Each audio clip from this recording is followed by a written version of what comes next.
prima da In Outlet, spazio aziendale elettrodomestici grandi marchi. In Outlet Friuli, a Pradamano dietro al Bennett, a Roveredo in Piano dietro a Bartolini. La più bella moda uomo, il total look unico in perfetto stile italiano. Paolo Miotto, stile italiano, via 25 aprile 1, in centro ad Azzano Decimo.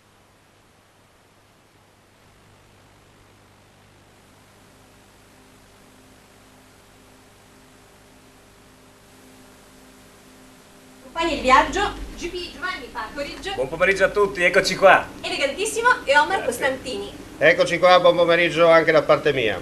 Diamo il benvenuto a tutti gli ospiti in studio, sono già schierati, sono pronti per questa prima domenica insieme. Allora, benvenuto Mario Pezzetta, sindaco di Tavagnacco, Edi Pertoldi, commentatore ufficiale dell'Udinese Calcio, benvenuto, l'avvocato Maurizio Mazzarella, dirigente sportivo e procuratore di calcio, Fabio Di Lenardo, responsabile Croce Rossa Italiana per lo Stadio Friuli, Antonello Gherardi, conduttore TV, cantante, cronista sportivo e chi più ne ha più ne metta. Andiamo allora forse con gli argomenti. Esatto, gli argomenti di questa domenica pomeriggio. Prima domenica. Che ce ne sono di molto interessanti, visto anche gli ospiti che abbiamo in studio. Vediamo, salutiamo il nostro amico Enrico, che è il nostro regista, naturalmente Vittorio alle telecamere, e a Pordenone, ricordiamo in regia a Pordenone Miro Gallo, che è lì, che ci sta guardando. Ciao Miro, vediamo se abbiamo pronti gli argomenti di questa domenica pomeriggio. Andiamo con gli argomenti. Udinese, partenza.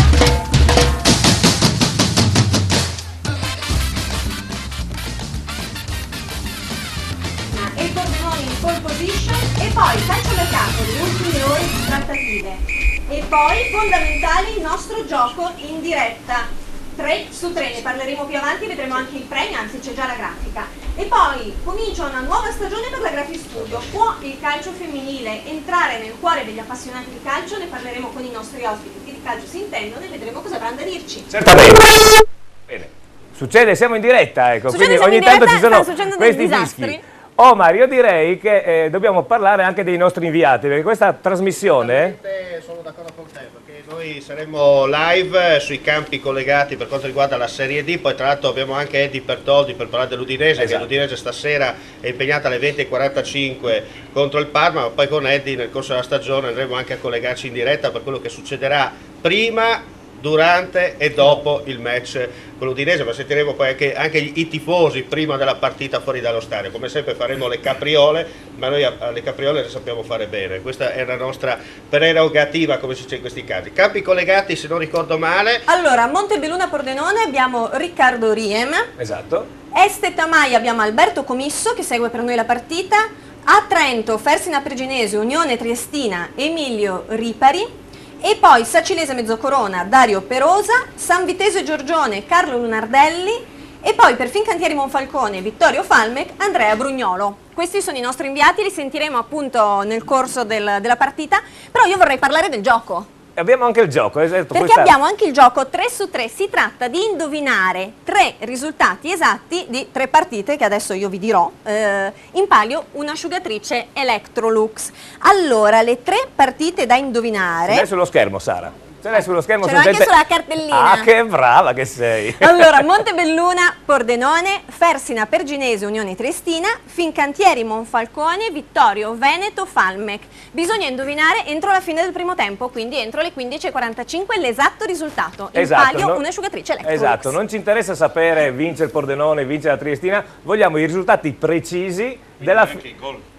Esatto, i gol, tipo la Triestina oggi... E anche i marcatori. Così. Sì, e anche il numero di scarpe dei marcatori, vabbè. No. Vabbè, siamo cattivissimi. No, ma anche per... minuto di gioco. Anche perché, un'asciugatrice facciamo tutta la caro Edi, l'asciugatrice è un'asciugatrice top di gamma, 9 kg.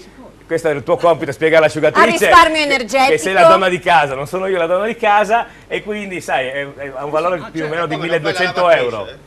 Non fai mai la lavatrice? Io sempre, ma non ho l'asciugatrice purtroppo. No, neanche io, devo dire. Io pensavo di prendere l'asciugatrice per asciugare la gatta quando la lavo, perché ci starebbe dentro 9 kg, non si fa, no? Forse non sarebbe contentissima. Sì, asciugatrice da 9 kg, come dicevi giustamente tu, io qui ho tutti i dati tecnici, a risparmio energetico, quindi si risparmia energia, si risparmia tempo e si risparmia anche sul rumore, perché è un'asciugatrice estremamente silenziosa. Bene, vediamo se abbiamo anche lo sponsor, ovvero sia chi ci appoggia chi in questa regala questa trasmissione Electrolux e regala a chi vincerà questa bellissima asciugatrice. Vediamo se la regia è pronta. Noi speriamo. Beh, ma siamo alla prima puntata, facciamo. dicevamo già prima, e quindi è normale, dobbiamo Tutti ancora gli errori sono perdonabili. Esatto, stiamo cominciando in outlet, spazio aziendale elettrodomestici grandi marchi. In outlet Friuli, a Pradamano dietro al Bennett, a Roveredo in Piano dietro a Bartolini. Sono quello che si gira. Sì. Benissimo, siamo rientrati in studio, grazie ancora in outlet, vi ricordiamo questo grandissimo spazio di elettrodomestici aziendale, lo trovate qui ad Udine, a Pradamano, dove c'è il centro commerciale Bennett lì vicino, e a Pordenone, a Roveredo in Piano, vicino al nuovo magazzino di Bartolini, quindi Senti, molto Giovanni, molto semplice. visto che è il nostro sponsor, io ho già acquistato da loro la lavatrice, funziona bene. Benissimo, ecco. Abbiamo anche la garanzia di Omar. Certo, La mia mamma ha comprato la lavastoviglie e va bene anche quella. Lo sponsor ha la garanzia di mia mamma, perché è lei che usa la lavatrice, non io. Bene, allora io direi, mentre dalla regia cominciamo i collegamenti, il primo campo con cui ci colleghiamo è il campo dove quest'oggi esordisce l'Unione Triestina. Avremo Emilio Ripari, che oltre ad essere il telecronista ufficiale è anche il capo ufficio stampa dell'Unione Triestina, quindi un personaggio diciamo anche di rilievo, poi lo sentirete molto interessante. Io direi, mentre aspettiamo appunto Emilio al telefono, caro mio Edi Pertoldi, raccontaci questa partenza ad handicap. Dovremmo cominciare con argomenti positivi. Vabbè, ma se quello è... Vabbè, ci caviamo il dente. 3 partite, un pareggio, lasciamo stare come, 2 sconfitte pesanti. Sì, beh, diciamo che l'inizio non è stato dei migliori, d'altro canto Guidolin ci ha abituato ormai da diverse stagioni ad inizi ad handicap, stenta a carburare, poi però quando parte anche, ricordiamo bene qualche stagione fa, dopo 5 giornate un punto, alla fine poi ci siamo qualificati per l'Europa. Tasto dolente quello dell'Europa, perché purtroppo siamo già usciti e siamo usciti a spese di una squadra che certamente sotto l'aspetto tecnico non vale l'Udinese. Squadra equilibrata finché vogliamo, classica squadra dell'Est, ben impostata a centrocampo, equilibrata dietro, ma insomma nulla di più. Non siamo riusciti a superarla, sicuramente siamo stati eliminati per la partita giocata al Greza, naturalmente un 3-1 che ha esaltato sotto l'aspetto della fortuna lo Slovan Liberec, 3-4 tiri, 3 gol, ed è stata purtroppo, ha girato letteralmente le spalle all'Udinese, che nonostante almeno 8-10 occasioni da gol non è riuscita ad andare. Bene, siamo usciti, questa volta purtroppo dobbiamo subire, come anche le passate stagioni, ma le passate stagioni a torto, quest'anno ha ragione. Ti fermo un attimo che abbiamo in collegamento dal Trentino, abbiamo Emilio Ripari, buonasera, anzi buon pomeriggio Emilio, com'è lì la situazione? Buon pomeriggio a voi, buon pomeriggio a tutti, anche gli ascoltatori chiaramente. La situazione è che siamo in procinto di ritrovare la Triestina dopo 19 stagioni in Serie D, c'è un buon rapporto di pubblico, arrivati almeno 100-150 direi dal capoluogo giuliano. La giornata qui in Valsugana è discreta, variabile, leggermente ventilata, il terreno assolutamente in condizioni pollettate, c'è qualche insidia qua e là. È ovvio, non dico battesimo del fuoco, ma il Pessina è una squadra che l'anno scorso tiene la nostra condanna il migliore delle Trentine e promette battaglia facendo leva su giocatori comunque di esperienza e di caratura, uno su tutti, Claudio Ferrarese, classe 78, bandiera del Verona, insomma, ma con una carriera quasi ventennale tra Serie A e Serie B, una sorta di giramondo del campionato italiano, delle categorie che contano. Grande curiosità comunque per la Triestina, perché c'è anche l'esordio del primo minuto di Denis Godeas, lanciato subito da mister Costantini, che quindi fa partire in panchina l'altro attaccante colpo di mercato del DS Gradella, vale a dire Marino Taddeucci. Emilio, hai già le formazioni, scusa? Hai già le formazioni? Assolutamente sì. Ci sono state portate poco fa dal bravissimo Federico Roat, detto stampa del Persina. Allora ve le recito, già che ci siamo, sì, mi vai. pare di capire. Abbiamo il Persina che scende in campo con Gargallo, portiere, poi Allegretti, Ebote, Bazzanella, Tisani, Massignan, Fabio Bazzanella, poi Tessaro, Tittarelli, Claudio Ferrarese e Riccardo Rossi. A disposizione di Improto abbiamo Travaglia, Crinelli, Prunster, Moser, Gonzo, Gigli, Di Mari, Sbuciumelea e Adrian Atomei. La Triestina che deve far purtroppo fronte al brutto infortunio occorso all'ex primavera dell'Udinese Marco Piscopo, stagione non finita per lui ma se ne riparlerà tra diversi mesi purtroppo, fa scendere in campo al posto di Del Mestre come portiere Franceschin, quindi un under, un 94. Il 4-3-3 comunque è consolidato, vede Potenza e Frangu sugli esterni con Di Mazzoni e Luca Piscopo, coppia centrale. A centrocampo agiranno Paolucci come vertice basso, poi Stentardo e Federico Zetto, classe 95, il tridente composto da Ross sulla destra, Bortolotto a sinistra e Denis Godeas, appunto l'ariete di Medea, centravanti. In panchina Del Mestre, Bertoni, Cardin, Cipracca, De Bona, Lapaine, Monti, Taddeucci e Pippo Vianello. questi gli uomini a disposizione di mister Costantini dirige il signor Riccardo Annaloro della sezione di Collegno, provincia di Torino. È il battesimo per lui contro la Triestina, non ha mai diretto gli Alabardati in precedenza. Gli assistenti, e poi chiudo, sono Dusi di Brescia e Natale Pretalli di Crema. Benissimo Emilio, ora noi ci sentiremo più avanti per i vari aggiornamenti dopo che sarà stato dato il fischio d'inizio, che vi ricordiamo quest'oggi per la prima giornata di Serie D è alle ore 15. Prossimo collegamento, lo diciamo anche a beneficio della regia, sarà con Sacile, dove la Sacilese esordisce in casa. Ci sarà un nostro carissimo amico, nonché conduttore di Sport Nord-Est, che comincerà domenica prossima sempre su queste reti a partire dalle 19, ovvero Dario Perosa. Dunque, mentre aspettiamo questo collegamento telefonico, io vorrei chiedere al nostro amico Maurizio, perché anche tu di calcio ne mastichi un pochino, no? Cosa dire di questa Udinese, di questa partenza? Le parole di prima, penso che ci possa essere una spiegazione al di fuori del discorso calcistico. Dove ha giocato l'Udinese la partita di qualificazione? A Trieste. Secondo me è stata una guffata gigantesca dei tifosi della Triestina. Abbiamo appena sentito gli amici di Trieste che li per seguiamo. Mi è venuto in mente. È stata colpa nostra. C'è solo una spiegazione: la guffata storica dei triestini, che naturalmente non è che vedono di buon occhio le zebrette di Udine, ma al di là appunto del malocchio o cose simili, io penso che, l'ha già detto l'amico Bertoldi, è un problema di partenza sempre di Guidolin.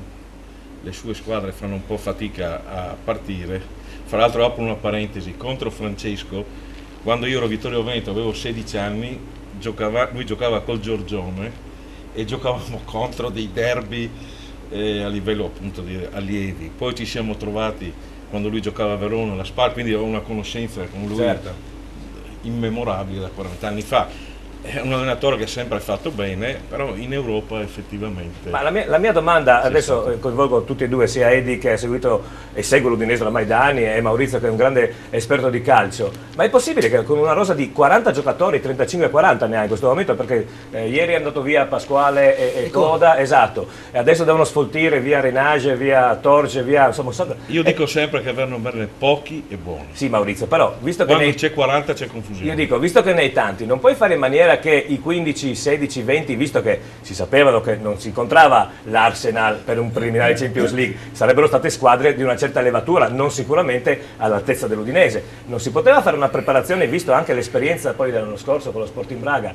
Certi giocatori pronti subito, altri invece pronti magari in funzione del campionato. Non so, ma penso che abbia effettivamente pagato la partita di Trieste, che è stata disastrosa nel risultato. È difficile da recuperare. Vorrei però aggiungere anche qualcosa, vorrei anche coinvolgere il collega Guido De Michelis, che segue con me fra l'altro la domenica tutte le partite. Io credo che quest'anno ci sia stato anche qualche errore da parte della società. Mi spiego: puntare su Kelava quando si poteva, non so, puntare invece su Pellizzoli, che costava veramente 4 euro e avrebbe dato molte più garanzie rispetto a quello che purtroppo sta dando questo ragazzo, è stato un errore della società. Naturalmente la difesa, non sentendosi sicura alle spalle, non c'è di peggio, esatto, non è così, non chiude così la cerniera come nella passata stagione.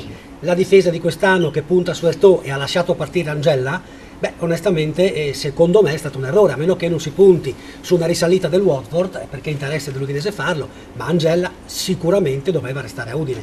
Quindi se si fosse puntato sull'altro portiere e si fosse mantenuto Angella al posto di Benassia, che naturalmente è un giocatore che merita tutta la fortuna che gli possiamo augurare, forse qualcosina di meglio avremmo ottenuto, soprattutto nella prima partita di campionato giocata all'Olimpico contro Lazio. 2 errori, 2 gol, e dopo recuperare non è così semplice. Vorrei chiedere a Guido se è d'accordo su questo. Ma sì, si sono dette tante cose, indubbiamente l'avvio è un po' un classico dell'Udinese, lo ricordiamo, 3-4 partite senza risultati positivi. Qui però ci si giocava per il terzo anno consecutivo un accesso a qualcosa di impegnativo e di importante, e anche economicamente, ma anche come immagine, come punteggio per l'intero calcio italiano. Sicuramente gli episodi della partita al Rocco di Trieste sono stati fondamentali. Non possono essere scaturiti esclusivamente dalla sfortuna o da episodi, hanno evidentemente anche una matrice in quello che tu giustamente dicevi, ma che tutti i colleghi, gli addetti al calcio, allo sport in generale hanno rilevato. Sicuramente la difesa non ha dato quello che ci si poteva aspettare, e anche le punte evidentemente quando sono in un tipo di partita in cui le squadre avversarie si difendono, e poi sappiamo che il gioco delle squadre della Cechia, della Polonia sono dell'Est in genere, ma ormai l'Est è un titolo un po' superato, però diciamo, ecco, le squadre di quel blocco come mentalità, quando giocano in casa e magari con un risultato acquisito, riescono a portare sempre in porto il risultato. Certo, partire una stagione, un avvio così importante con un portiere purtroppo non decisamente conosciuto dalla difesa, e si sono visti anche i meccanismi, anche la partita con la Lazio, che è il nostro campionato, abbiamo visto 2 incursioni, abbiamo visto anche qui, tu dicevi benissimo, Benatia merita, però ecco, la sua assenza da quella parte ha creato dei problemi ad un giocatore come Danilo, che evidentemente per 2 volte era fuori posizione, il portiere poi che non ti chiama, non ti dà quella sicurezza, quindi piccoli episodi, io non ne farei dei drammi. Certo, è vero, la partenza è ad handicap e la partita di questa sera diventa fondamentale già per cominciare a cancellare. Intanto direi muovere la classifica, che è fondamentale, dopodiché bisogna ritrovare una certa fiducia, ma siamo convinti che la squadra è impostata con giocatori di estremo valore, che Guidolin è ormai talmente esperto da poterne uscire sicuramente nel migliore dei modi. Certo è che evidentemente tu accennavi alcuni giocatori, Coda, Angella, ecco, Merkel dovrebbe andare al Salonico, ecco, poi certo, si diceva prima 40 giocatori è un lusso che nessuno oggi può permetterselo, le devi sfoltire, devi ridurre a 30, però è indubbio che forse c'erano altri arrivati nuovi su cui magari si poteva fare un mercato. Ecco, mi dispiace un attimo interrompervi, ma andiamo un attimo a Sacile per vedere questa prima giornata anche della Sacilese. Dal 25 aprile è collegato con noi Dario Perosa. Dario, le ultimissime. Allora, innanzitutto una comunicazione di servizio, la vostra voce mi arriva, è un filo di voce, quindi pregherei di chiedervi di dire alla regia di fare in modo che il ritorno vostro sia udibile. La partita non è ovviamente cominciata, comincia alle 15, siamo anche nel silenzio ed è difficile sentirvi, figurarsi poi quando la partita effettivamente comincerà. Poi volevo chiedere anche informazioni, mi hai detto Giovanni che in studio ci dovrebbe essere anche Maurizio Mazzarella, corrisponde? Sì. È qua. Lo vuoi salutare? Ecco, sì. Allora, io premetto una cosa, Maurizio Mazzarella, io sono contento per voi che sia lì in studio con voi, ma non dovrebbe essere là, dovrebbe essere come Galliani a Madrid a portarsi indietro Cacà, o come Marotta, o come nel passato Moggi, non me ne voglia per il nome, o Vitali, o restando in avvocatura come il mitico Prisco, dovrebbe essere sui campi di calcio intorno a costruire calcio, perché uno dei pochi esperti che abbiamo nel Triveneto, nella provincia di Pordenone, nella regione, quindi non vedo cosa si fa in uno studio. Maurizio, torna sui campi di calcio. Sono il 25 aprile, se fossi al Bottecchia ti farei fare un coro da tutti i tifosi. Maurizio. Detto ti ringrazio questo, Dario Maurizio, per l'incoraggiamento. Allora, è una giornata, ne avrete già parlato voi, ma è una giornata fantastica questa prima, perché ci dovrà dire un sacco di cose su un sacco di formazioni, a partire dal Pordenone che è impegnato a Montebelluna. So che voi avrete il collegamento in diretta, mi farà piacere sentire anch'io quello che succede, perché il Pordenone quest'anno vuole assolutamente andare fra i protagonisti, approfittando del doppio sacco. Avrete parlato anche della ristrutturazione dei campionati, ma interessante è anche la partita qui al 25 aprile, dove arriva il Mezzocorona, una formazione che non dovrebbe, giovanissima, che non dovrebbe dare grandi problemi alla Sacilese, una Sacilese che ha fatto un'ora di splendido calcio, ti dirò, nel derby di Coppa con il Tamai. Poi negli ultimi 30 minuti il Tamai non molla mai, lo sa benissimo Maurizio, per cui le Furie sono riuscite a recuperare, poi nella lotteria dei rigori hanno passato il turno. Però un'ora di calcio splendido prodotto dalla formazione di Maurizio Vironelli. Noi al Gazzettino la chiamiamo già Virolandia il 25 aprile, per cui sarà molto interessante. Formazione che oggi come al solito si schiererà con il 3-4-3 tipico di Vironelli, con Manucci, Grazzolo, Baggio difensori, poi a centrocampo ci saranno Fabret, Boscolo Papo, Paladin e Grion, e in attacco 3 punte a partire da Filippo Fabro e poi ai suoi fianchi da una parte Fracaro e dall'altra Spagnoli. Formazione giovane quella della Sacilese con 6 giocatori la cui data di nascita comincia con il 9, più giovane ancora il Mezzo Corona che ne ha addirittura 7. Il più vecchio in campo è Davide Zomer, portiere del Mezzo Corona, classe 77, che potrebbe essere benissimo papà della sua ala sinistra Lorenzi Federico, classe 95. Le squadre sono rientrate adesso negli spogliatoi per l'appello con l'arbitro, quindi mancano circa 4-5 minuti all'inizio della gara, e poi volevo dire anche che saranno interessanti le gare di Este dove c'è il Tamai e soprattutto l'esordio interno della San Vitese, che quest'anno non è più la formazione gruviera o quella fatta, come diciamo noi, dai fraticelli con le noci e i fichi secchi, ma ha messo insieme Calderone una formazione che lui stesso ha detto dovrebbe essere almeno da 10° posto.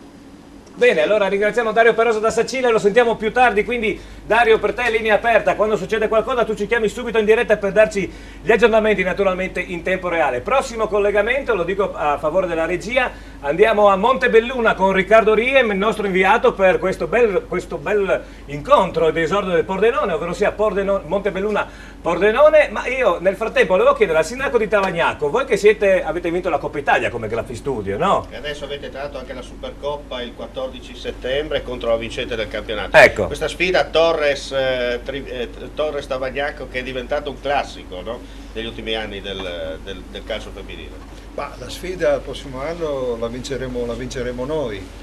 È una squadra, una compagine magnifica. Io ho avuto la fortuna di stare insieme alla squadra anche nell'ultima partita col Torres, che è stata persa proprio per un filo. E la nostra è una squadra più tecnica, quella del Torres è una squadra impostata più sul dinamismo, sulla forza. Difatti non ci fosse stato il cambio atmosferico nel secondo tempo, ovviamente, perché avete cominciato con la pioggia e poi è arrivato il caldo, no?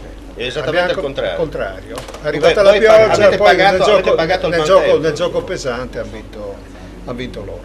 Comunque è una squadra, che non mi stancherò di dirlo, eccezionale, che è un modello poi per tutto il resto, perché anche qui vediamo sono tutti maschi, eccetto la gentile presentatrice. Quindi se voi fate la vostra parte, però ci sono altri organi di stampa che sul calcio femminile non spingono secondo me abbastanza rispetto all'impegno sia della società che delle ragazze, che sono quasi tutte professioniste. Ma in questo caso sta parlando da sindaco o da tifoso? Da tutte e due? Parlo da sindaco e anche da tifoso, ma più da sindaco. Da sindaco perché? Perché questa compagine ci fa un marketing eccezionale in giro per l'Italia e per l'Europa. Adesso avremo anche la fase Champions, speriamo che vada meglio rispetto allo scorso anno. E quindi, almeno Eddie, non perdiamo l'Europa, no? L'abbiamo persa in qualche modo Giuli sarà presente. Insomma, almeno una partita la giochiamo, sì, no? Perché tra l'altro la Champions League femminile rispecchia il vecchio sistema della Coppa dei Campioni, dunque eliminazioni si parte dai 16esimi di finale con gara di andata e di ritorno, sì. E dunque lì è ancora più complicato rispetto magari a una fase a gironi. L'altra volta col Malmö non è andata bene, 2-1 in casa. È uno squadrone, perché insomma questi sono campioni di Svezia. Ho incontrato la società svedese, cioè non c'è paragone rispetto, quindi fa miracoli questa società che abbiamo noi.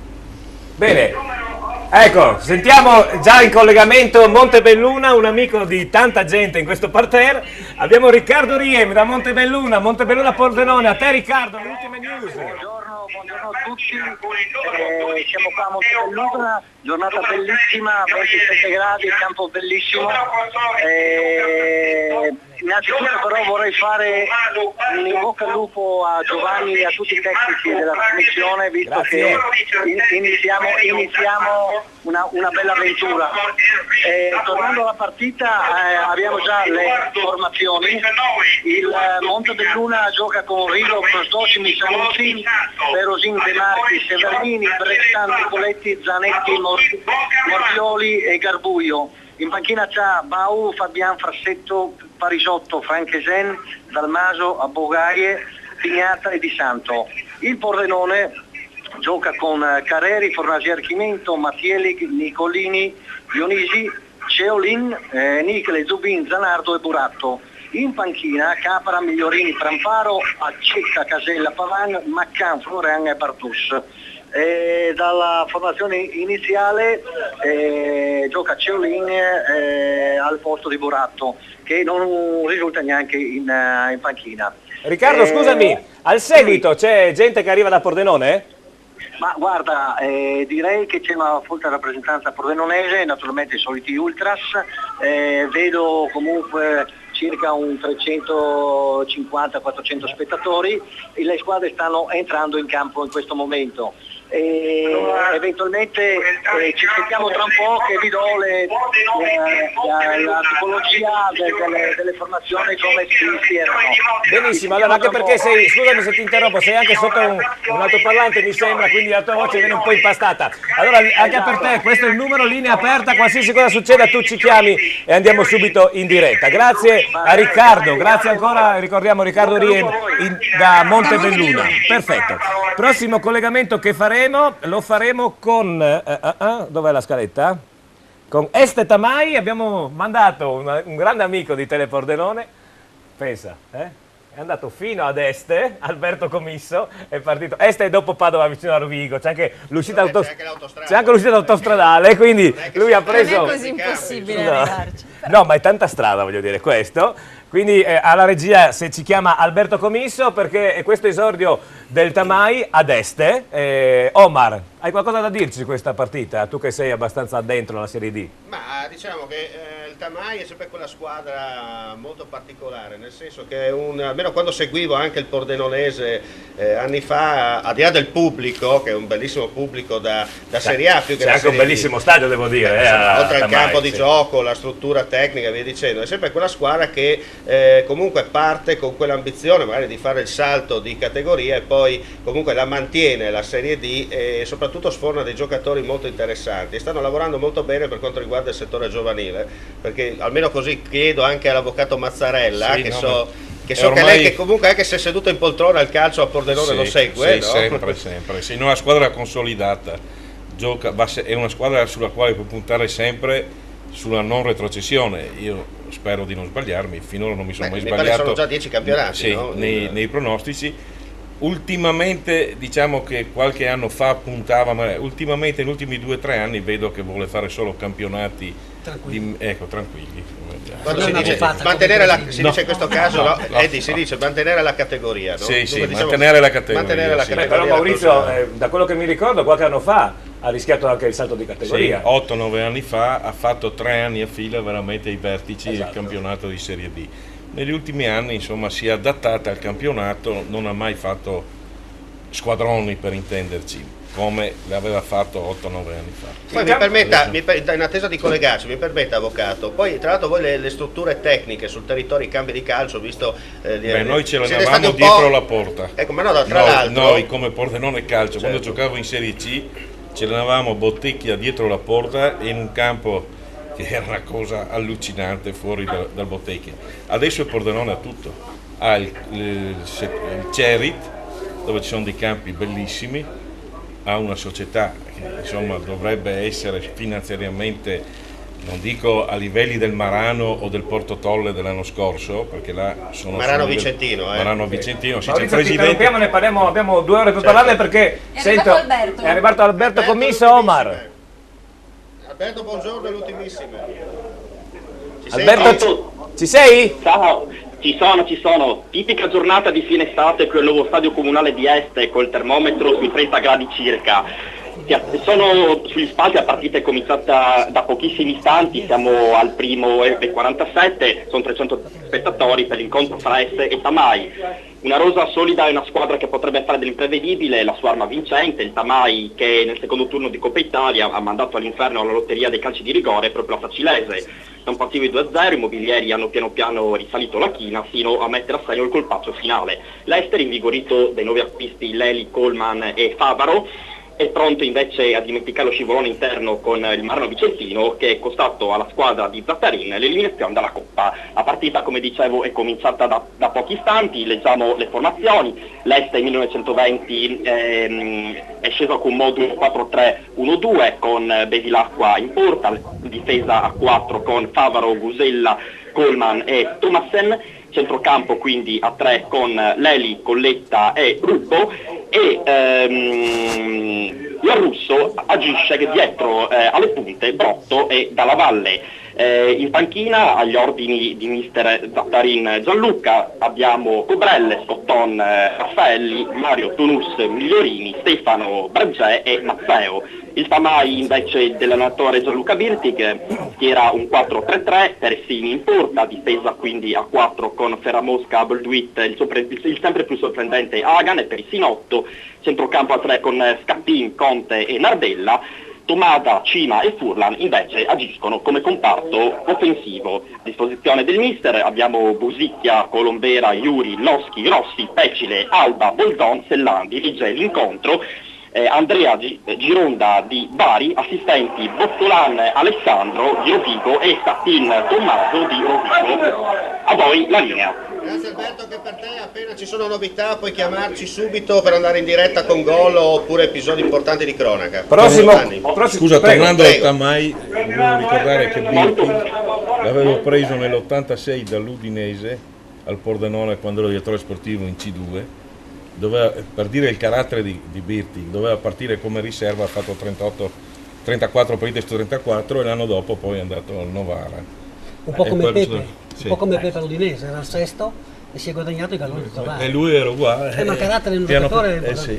Bene, siamo prossimo collegamento. E anche lui una sicurezza. Scusa Maurizio, prossimo collegamento per la regia. Andiamo a San Vito al tagliamento per San Vitese Giorgione, dove abbiamo Carlo Lunardelli. Sono contento che c'è Carlo, perché Carlo è un mio collega della radio oltre che della televisione. Io arrivo dalla radio e quindi ho molto piacere che ci sia Carlo, che conosci anche tu, Sara, sì, vero? Lo conosco da qualche estate fa. Da qualche stagione. Allora, per la regia ovviamente Carlo Lunardelli, chiamiamolo, che è a San Vito.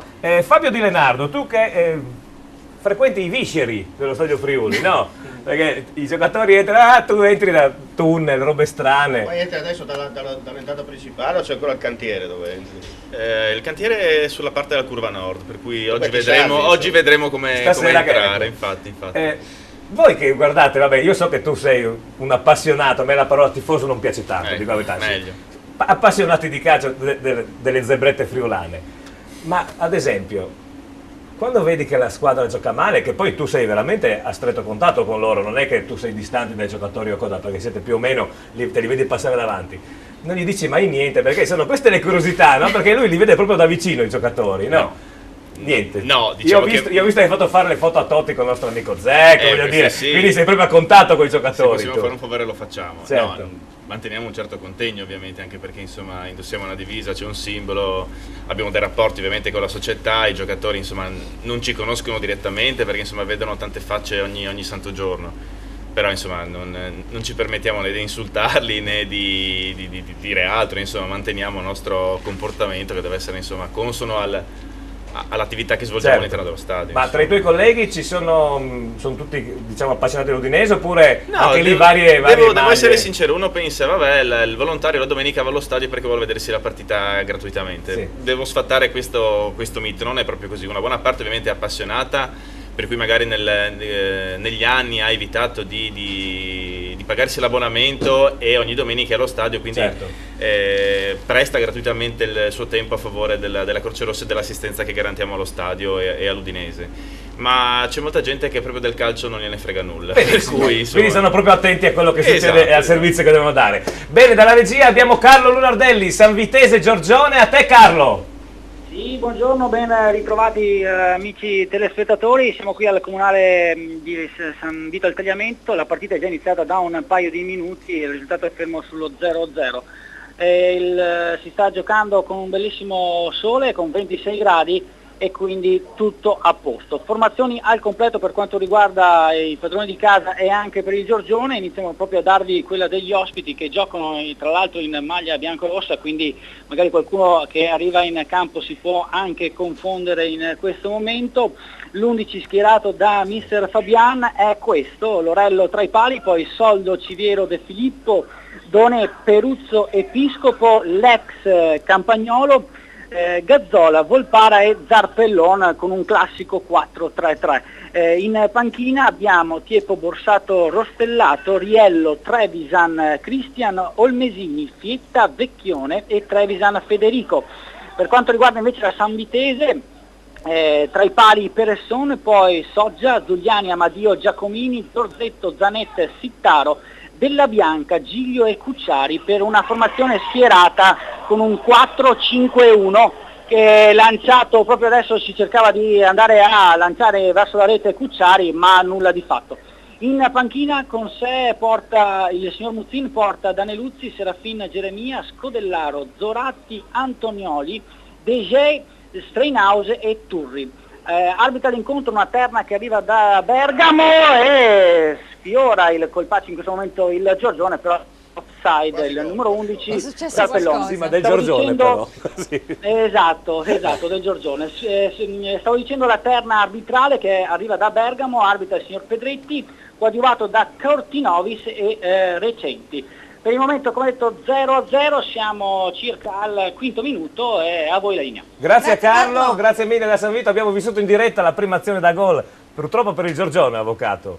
Non è che ci fa uno scherzo la Sanvitese, non è che ci fa uno scherzo la Sanvitese quest'anno. È una ripescata, però ha preso 10 giocatori buoni per la categoria, bisogna vedere, avrà bisogno di tempo per assemblarsi, però non è il Giorgione dell'anno scorso. Invece tra poco ci colleghiamo con Monfalcone. La Sanvitese non è la Sanvitese dell'anno scorso, che ha fatto una squadra direi dal 10° posto, non lo so, però insomma non è certo quello dell'anno scorso. Cioè non è che si salva l'ultima partita, voglio dire. Vabbè, ma l'anno scorso all'inizio non avevano neanche, non erano in grado di fare il campionato, poi in corsa hanno preso 5-6 giocatori e quindi... Tra l'altro, avvocato, mi permette, a Giorgione che ha dovuto ricostruire la squadra, no? Perché nel 2003-2004, se non ricordo male, giocava in C2 con il famoso duo presidente e patron, papà e figlio, insomma... che ne hanno fatte più di Bertoldo, come si dice in questi casi, e poi ripartita la terza categoria, si sta piano piano, insomma... E Giorgione è la squadra di Guidolin. Le famose nobili decadute. Giorgione è la squadra di Guidolin, perché da giovane giocava, da ragazzino con il Giorgione. Benissimo.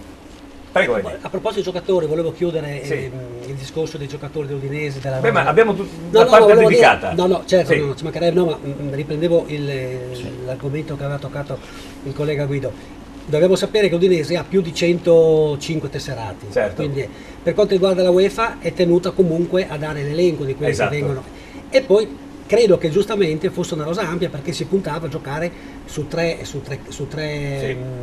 diciamo campi. Su tre fronti, Coppa Italia, campionato. Esattamente, quindi è ovvio che adesso, venendo meno la UEFA, è chiaro che qualche giocatore dovrà andarsene, ma credo che rientri un po' nell'ottica del mercato. Di questo comunque ne parleremo dopo. Io voglio chiedere alla regia se è pronto il primo stop break pubblicitario. Abbiamo solamente un minuto e 20 mi sembra. Allora Enrico, se ci dai l'ok, e dopo la pubblicità ci colleghiamo col Monfalcone, dove ci saranno 2 neopromosse. Ok, la pubblicità. Passa prima da In Outlet, spazio aziendale elettrodomestici grandi marchi. In Outlet Friuli, a Pradamano dietro al Bennett, a Roveredo in Piano dietro a Bartolini. Per un momento unico, importante, la perfezione e lo stile nel tuo total look. Paolo Miotti, stile italiano. L'uomo, la cerimonia, gli invitati. Per la tua occasione importante, tante proposte, tante idee eleganti, originali, dinamiche. L'uomo e la cerimonia. Per tutti gli invitati, un'occasione unica per scoprire la più bella moda uomo. Il total look unico in perfetto stile italiano. Paolo Miotto, stile italiano. Via 25 aprile 1, in centro, ad Azzano X.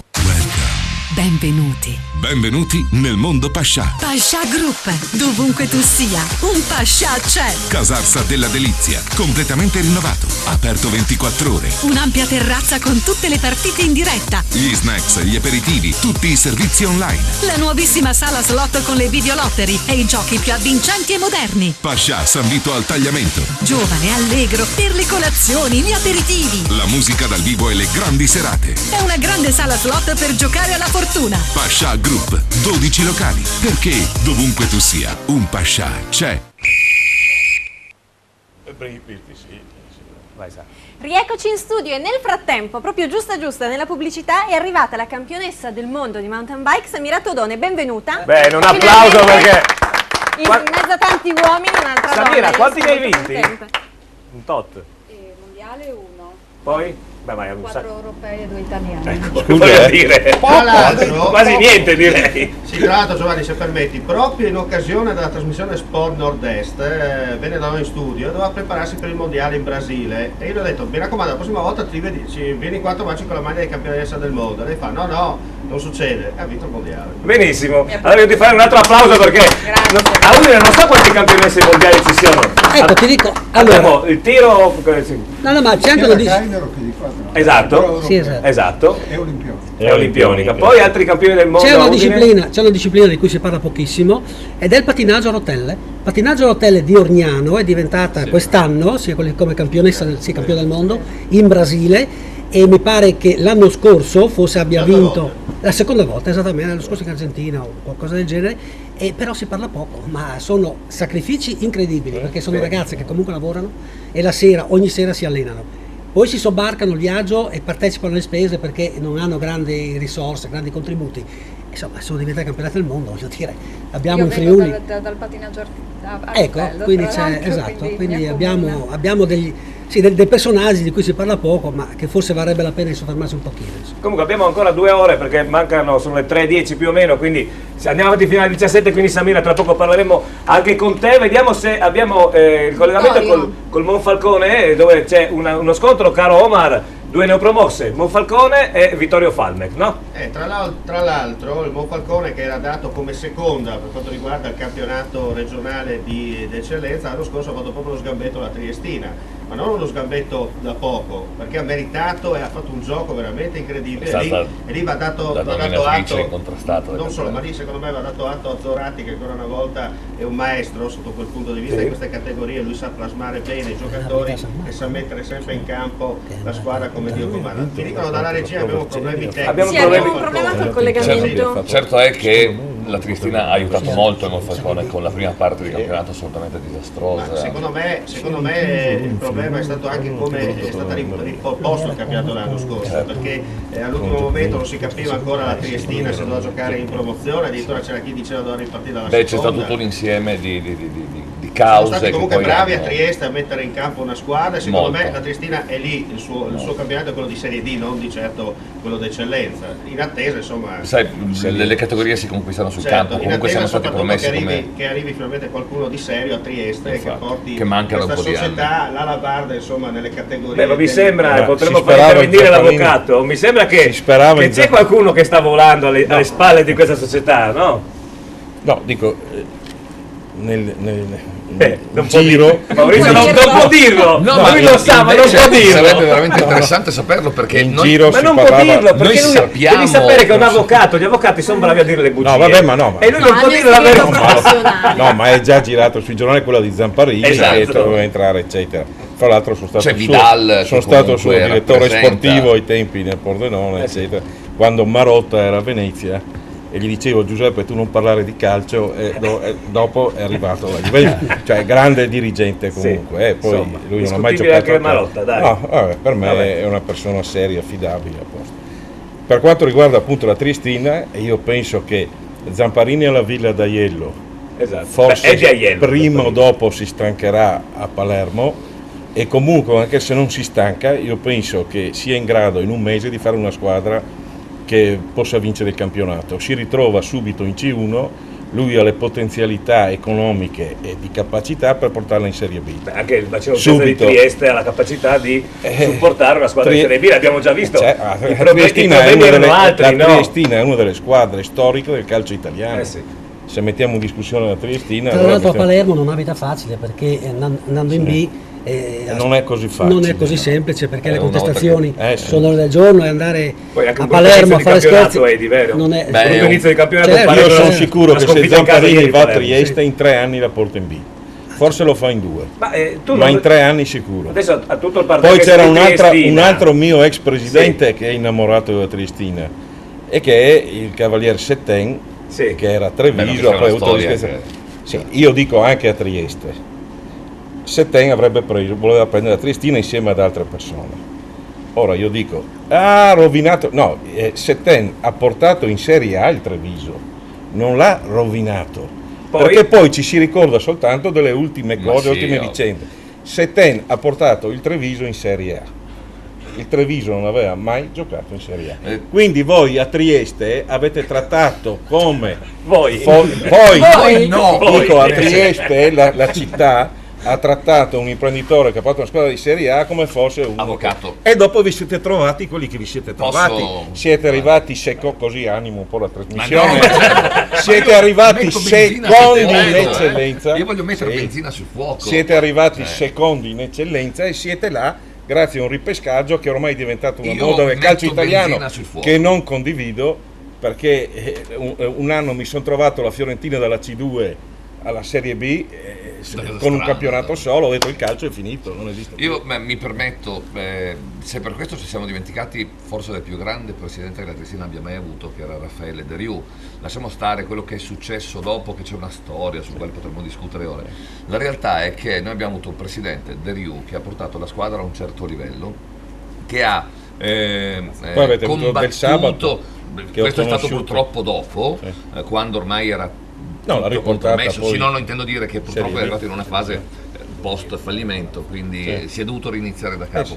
Ma Raffaele De Riu è stato l'uomo che ha fortemente voluto il Nereo Rocco. Raffaele De Riu è stato l'uomo che comunque ci ha fatto vedere un calcio di un certo livello, perché ha portato giocatori che allora erano... Però posso interromperti? Scusi un secondo, non riesco a capire perché a Trieste non c'è nessun triestino che prende la Triestina. Ma per una semplice ragione, c'è il caffè miliardario che si butta il portafoglio ribalta a mezzo Friuli, perché non prende la Triestina e la porta in Serie B e in Serie A. Fanno scatenare i nostri teleascoltatori. Esatto, infatti un arriva messaggio per l'avvocato che dice: un saluto all'avvocato, l'unico uomo che sa di calcio e che può portare il Pordenone in C, tutto il resto è game over. Ciao, da Piero. Ecco, quindi l'avrò pagato. No, eri qua, io stavo guardando che tu non toccassi il telefonino, non ti mandassi. Io non capisco perché un triestino ha paura di prendere la Triestina. Posso, Giovanni? Io sono d'accordo, ma ci sono le generali, c'è è una barzelletta che deve venire. De Riu era siciliano, del sabato è barese. Sì. Fioretti però era di Pordenone, Berti è di La Spezia, Fantinelli di Udine, non lo so, spiegatemi voi triestini perché non c'è un triestino che ha il coraggio di prendere la cosa. Poi credo ci sia il collegamento. Vediamo. Ci spostiamo, dunque passiamo al Timavo, da Trieste entriamo a Monfalcone, andiamo allo stadio Kosulic, dove c'è collegato per noi. Ci stiamo credo che ci sia un problema in regia, però io nel frattempo volevo leggere ancora un messaggio. Tra l'altro per volevo solo Giovanni. sottolineare questo, in effetti c'è un problema di collegamento con lo stadio Kosulic, perché molto spesso capita con i cellulari, mi è capitato anche a me, di non prendere campo, perché c'è il cantiere lì. Noi ci proviamo. Noi facciamo del nostro meglio. Sì, è arrivato un messaggio per te, Giovanni. Grazie. Allora, grande Giovanni, sembri la Ferrari della domenica sportiva. Sì, spero non quella di Formula 1, che non va benissimo.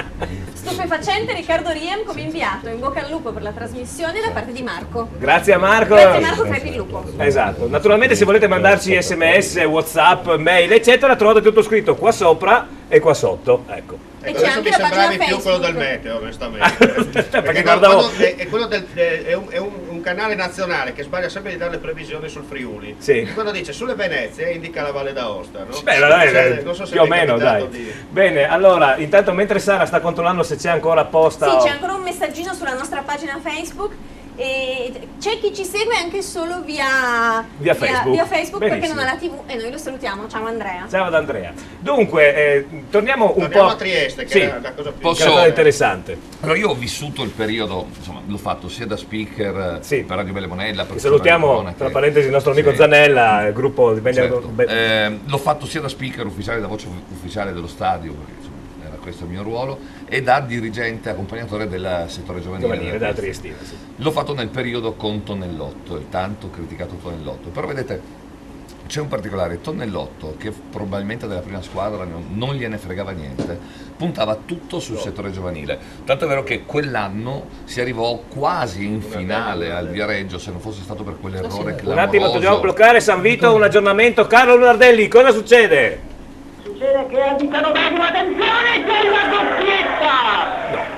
La doppietta amara in questo momento, perché il secondo gol per quanto riguarda il Giorgione, siamo al 21esimo, allora andiamo con ordine.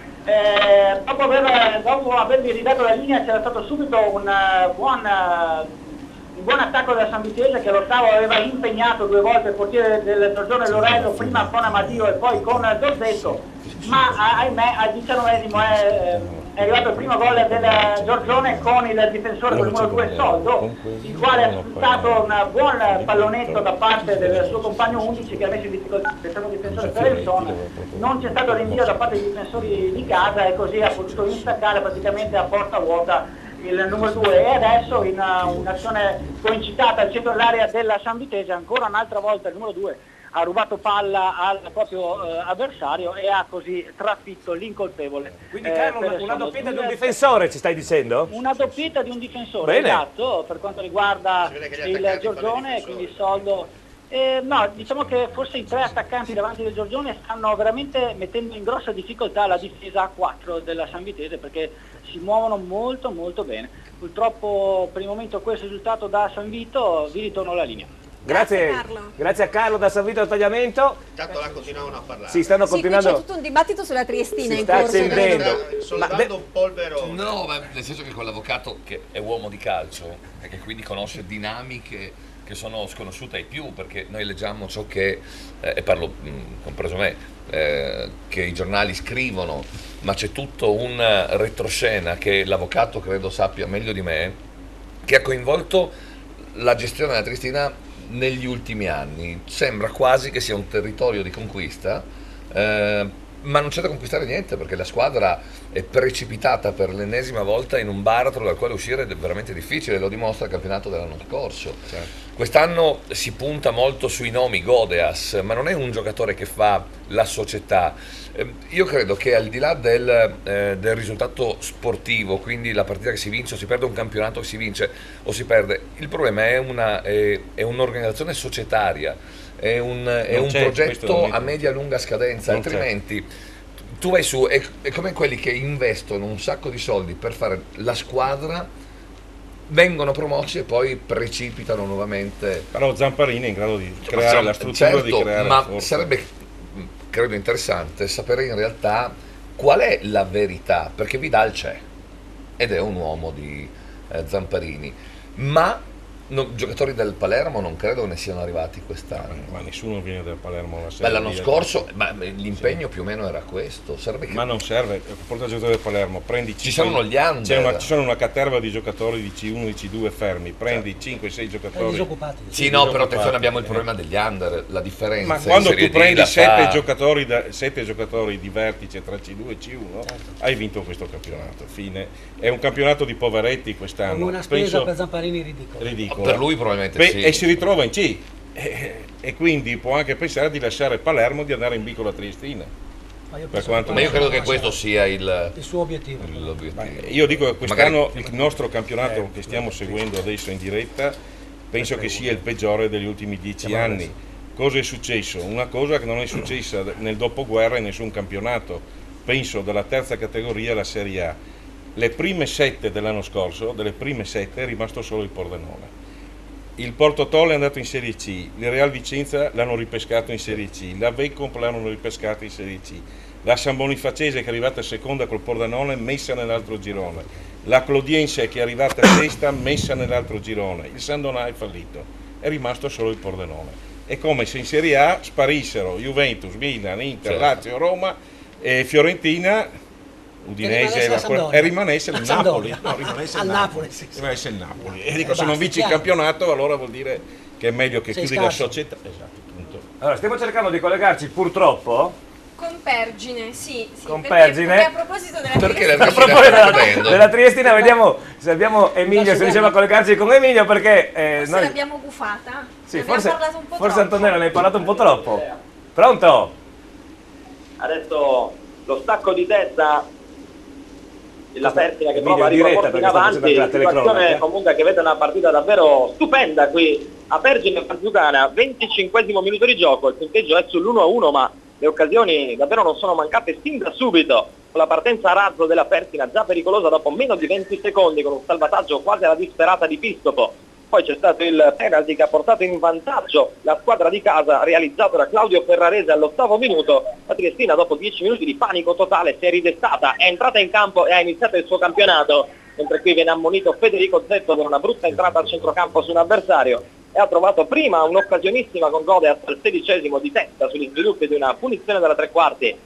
Colpo di testa finito fuori davvero di una spanna. Poi al 21° è arrivato il pareggio di Enrico Darossa, una punizione dalla tre quarti di destra calciata a rientrare col suo mancino, pallone destinato sul secondo palo. Hanno bucato l'intervento di testa in due, ma soprattutto ha bucato la deviazione e la parata, quindi Gargallo, il pallone si è insaccato inesorabilmente sul secondo palo. 1-1, andiamo a seguire questa punizione tesa della Pertina Perginese dalla tre quarti, che però non ha esito, e allora Paolucci può spazzare fuori. Bene, allora ringraziamo Emilio, anche se lui non ci sente, perché lui sta facendo anche la telecronaca e quando vede che ci colleghiamo ci dice ovviamente cosa succede. Beh, Però non va così male. ecco, no, perché Siamo noi sul sugli pareggio, aggiornamenti no, internet sul vedevamo... sito- No, ma la Triestina deve rinforzarsi, bisogna di Sembrava. 3 giocatori validi, chiave, ognuno per ruolo. Beh, e forse giocare il portiere titolare che è Del Mestre. Però Da Rossi io l'ho visto Da Rossi è un molto, molto bravo. Tra l'altro ha detto che Del Mestre oggi aveva un risentimento muscolare. Sì, ma il vero problema è aver perso Piscopo. Costantini era ragazzino quando io giocavo con Mediano e dicevamo sempre ha dei piedi di legno, perché proprio la palla Sì, è una... però era quando si metteva che non doveva far toccare la palla a nessuno vedeva la palla. Era quel classico terzino stop, Maurizio diciamo, di Costantini, vecchia data. sì, dico vecchia data. Io me lo ricordo quando E giocava. anche lui è ex triestino, perché poi ha giocato al Grezza anche a era Trieste. Chi? Sì, al Costantini Grezza. era Maurizio, il capitano sì, è della il capitano. Triestina, insomma, è la bandiera Sì, storica della lui e De Falco. E mi ricordo che Fongaro mi aveva detto è scarso coi piedi ma questo arriva in alto. Il nostro allenatore, perché era ragazzino, era allievo, si vedeva che non aveva qualità tecniche, però una volontà di ferro, e di fatto è arrivato a giocare in Senti, sentiamo un attimo cosa ci dice invece Sciamira su questo campionato di Serie A. Tu che sei tifosa dell'Udinese, cosa ti aspetti? Che bello, campionessa del mondo e tifoso dell'Udinese, mi piace, È il massimo. E mi Me piace. lo sono inventato io così sul collo. vabbè. Volevo far vedere insomma che è il bello della diretta, ma lei è la bella della diretta. Cosa Ma ci dici? io sono curiosa, per cui ascolto con interesse anche quello che succede al di fuori del mio sport, quindi insomma per l'Udinese ovviamente le auguro la migliore stagione possibile, nelle loro possibilità, nelle loro potenzialità. Ogni anno partono un attimino in difficoltà, a quanto vedo, però poi insomma finiscono sempre con degli ottimi risultati. Ecco, senti una cosa, tu sei un po' come Guidolin, no? Appassionata di bici, ma soprattutto la pratica, sappiamo che anche lui quando va via con la bicicletta non fa pochi chilometri. Parti piano e poi quando tutti dicono non rive, tac, la mazzata e vinci il campionato. In gara tu Sì. dici? No, in gara io parto sempre al massimo delle potenzialità, le mantengo al massimo e finisco al massimo. Perché appunto Non qualcuno mi faccio diceva strategie, io parto sempre al massimo di quello che come posso parte dare. lo start tu sei già arrivato al traguardo, no? No, quello no, perché ad esempio il marathon di Grazia è stato lungo, 5 ore di gara, quindi insomma bisogna affrontare gara, cioè tratto per tratto, con testa, con fisico, eccetera. Quindi sì, c'è l'istinto, c'è la ragione, c'è la strategia, ma è sempre al massimo della concentrazione. Quante ore al giorno ti alleni? Mi alleno circa al massimo 1 ora e 40 in pausa pranzo ogni giorno. Perché lavori? In bici. Lavoro, sì. Quindi doppiamente. Sì, infatti. Voglio dire. Ma tra l'altro il percorso di allenamento insomma si si attinge bene per quanto riguarda le tue caratteristiche, perché riesci a passare dalla pianura alla collina in breve tratto di pochi chilometri, insomma ti riesci anche a mantenere bene. Poi anche i percorsi tra Rosazzo, il Collio, il Friuli orientale, insomma ti porta a migliorare ancora di più la tua preparazione atletica. Sì, diciamo che in pianura faccio un po' fatica perché non ho nemmeno il fisico possente di una passista o di una velocista, sono più avvantaggiata nelle salite, quindi mi concentro di più nelle salite. E per quanto riguarda la preparazione atletica è fondamentale, infatti sono seguita anche da un preparatore atletico che comunque valorizza il fisico, muscolatura, tendine. Scusami Samira, devo interrompere perché abbiamo in diretta, speriamo sia una bella telefonata, Alberto Commisso, Este Tamai, vai Alberto! Ti do una bellissima notizia, il Tamai è appena passato in vantaggio, siamo alla mezz'ora, grande punizione dai 30 metri di cima. E del portiere non c'è stato praticamente nulla da fare, ha osservato soltanto la palla che si è infilata alla sua destra, quindi dopo parziale AC Este 1920-0, Tamai 1, a te la linea. Grazie Alberto Commissa, ricordiamo inviato da noi, Teleportone Vito Regione a Este, a Padova. Samira, io adesso vorrei coinvolgervi in un gioco che avevamo fatto prima, ovvero uno degli argomenti, il calciomercato. Perché non tanto cosa succede, fate i bravi voi due, non fate i discoli, che parlate tra di voi, che adesso vi coinvolgo. Allora, a me è sembrato molto strano, anzi mi sono anche un po' schifato nel calciomercato appena successo, che un giocatore di calcio, che non è Messi, che non è Ronaldo, sinceramente non ha fatto ancora nulla nella sua carriera, nonostante non sia giovanissimo, il tal Bale, sia stato pagato dal Real Madrid 91 milioni di euro. Ora, il Real Madrid è una società polisportiva con azionariato diffuso, così funziona in Spagna, e non mi sembra che la Spagna sia l'Arabia Saudita, il Kuwait, come società, come Stato, no? Ora, Samira, partiamo da te che sei una, tra virgolette, dilettante, perché abbiamo sentito che ti alleni nella pausa pranzo, quindi per fare il tuo sport addirittura spendi dei tuoi soldi, ovviamente. Non so se avevi sentito la notizia, ma così, di botto, 91 milioni, uno che tra parentesi, perdonatemi, se lui costa così, Maldini, cosa devono pagarlo? Un fantastigliardo, perché non mi sembra che Bale sia questo terzino o comunque esterno sinistro. Vabbè, Maurizio, poi arriveremo anche a te. Vediamo Samira cosa dice una che effettivamente lo sport lo fa. Tra il calcio e gli altri sport c'è un abisso, un po' un investimento di denaro, quindi a me ovviamente meraviglia tutto questo investimento in una persona sola, però sappiamo che in proporzione ci sono anche altri giocatori di Serie A in Italia che vengono pagati, ingaggiati, insomma c'è questo giro d'affari intorno al calcio e vediamo insomma quanto è anche promosso, per cui c'è una politica economicamente, c'è una disparità enorme, non solo nel mio sport ovviamente, ma insomma un po' in tutti gli sport anche di altra importanza, sentivamo anche prima il pattinaggio. Però a me appunto sappiamo che il calcio ha ovviamente un volano economico ben diverso rispetto praticamente a tutti gli altri sport, almeno in Europa, perché negli Stati Uniti è tutta un'altra minestra. Quello che mi ha fatto specie, Maurizio, è che un giocatore che sì, ha fatto qualche bella partita, ma non mi sembra che sia nella top 11 della FIFA, della UEFA o cosa, voglio dire. Oggi ci sono Pelé e Maradona. Poi ci sono, ma diciamo quelli che sono in attività, non quelli Cruyff, Van Basten, questa gente qua, e poi ci sono i giocatori come questo, cioè siamo sotto la fascia dei campioni. Però questo negli ultimi 2 anni ha fatto dei passi da gigante. Ho capito, ma si parla di 91 milioni. Ma non, potrebbero essere anche 200, se io ho i soldi lo vado a privato, comprare. Non è che... Sì, ma io facevo un paragone, no? Discorso morale. Ad esempio. Ma non è un discorso morale, perché è un discorso commerciale. Edi, tu che sei udinese, Bale vale Sanchez, il nostro Sanchez, non quello del Barcellona. No, è più forte.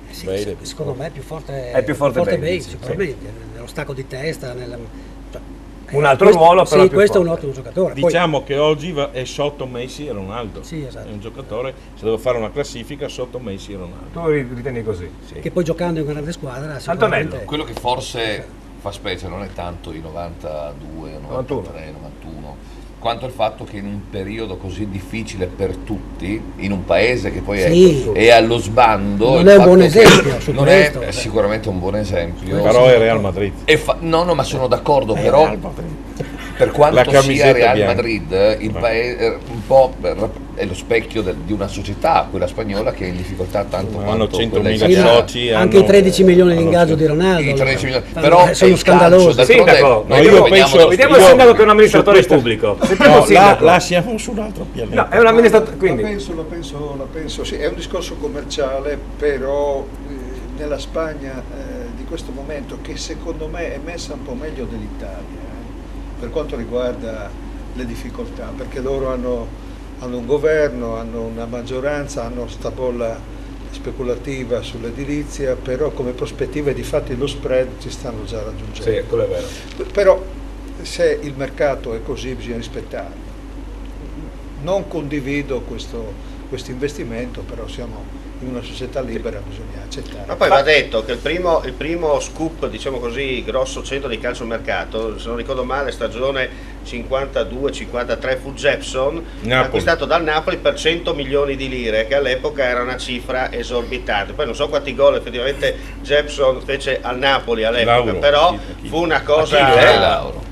Fu Achille Lauro o comandante, dopo sindaco di Napoli, tra l'altro, vedete, domani potrebbe essere... Ma non aveva problemi dell'IMU, No, non aveva problemi dell'IMU, ma di qualcos'altro. Fabio Di Leonardo, tu cosa ne pensi?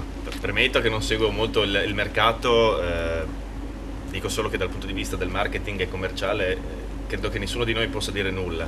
È chiaro, come si è detto, che visto il momento e vista la situazione a livello generale, al di là di quello che è la Spagna, credo che sia una cifra un po' esagerata. Però se mi permettete esco fuori un po' da questo argomento. Ne discutevo qualche giorno fa proprio con un dirigente sportivo di una squadra di dilettanti. Noi fa molto parlare l'ingaggio del giocatore o dei giocatori in genere, dei professionisti, però quello che a me fa sorridere è che siamo un po' falsi, cioè nascondiamo poi i rimborsi dei dilettanti, sì, d'accordo, e sono dei veri e propri stipendi. Esatto. Poi a 20 anni ci ritroviamo il giocatore perché non trova l'accordo con il presidente di quella società per il rimborso e finisce a giocare in categorie amatori piuttosto che feruli collinari. Quindi voglio dire, gli argomenti sono opposti. E viene pagato anche lì. E viene pagato anche lì. E rimborsato. È rimborsato, scusate. Aspetta che qua abbiamo un ex dirigente, Appunto, lui era sempre sapevo nei professionisti, che nei dilettanti. Erano i professionisti. Lei professionisti, no, scusami. No, ma voglio dire questo, io l'ho sempre pensata così da quando ero ragazzino. Secondo me dovrebbero esistere, come in tutti i paesi del mondo, due categorie, A e B. E lì, anche se spendo 1.000 miliardi, è un discorso che diventa un'azienda, uno spettacolo, un business, tutto quello che ci va dietro. Lo scandalo è che abbiamo adesso finalmente, dopo 35 anni, e 35 anni che dico che la C2 è un obbrobrio sia giuridico che calcistico.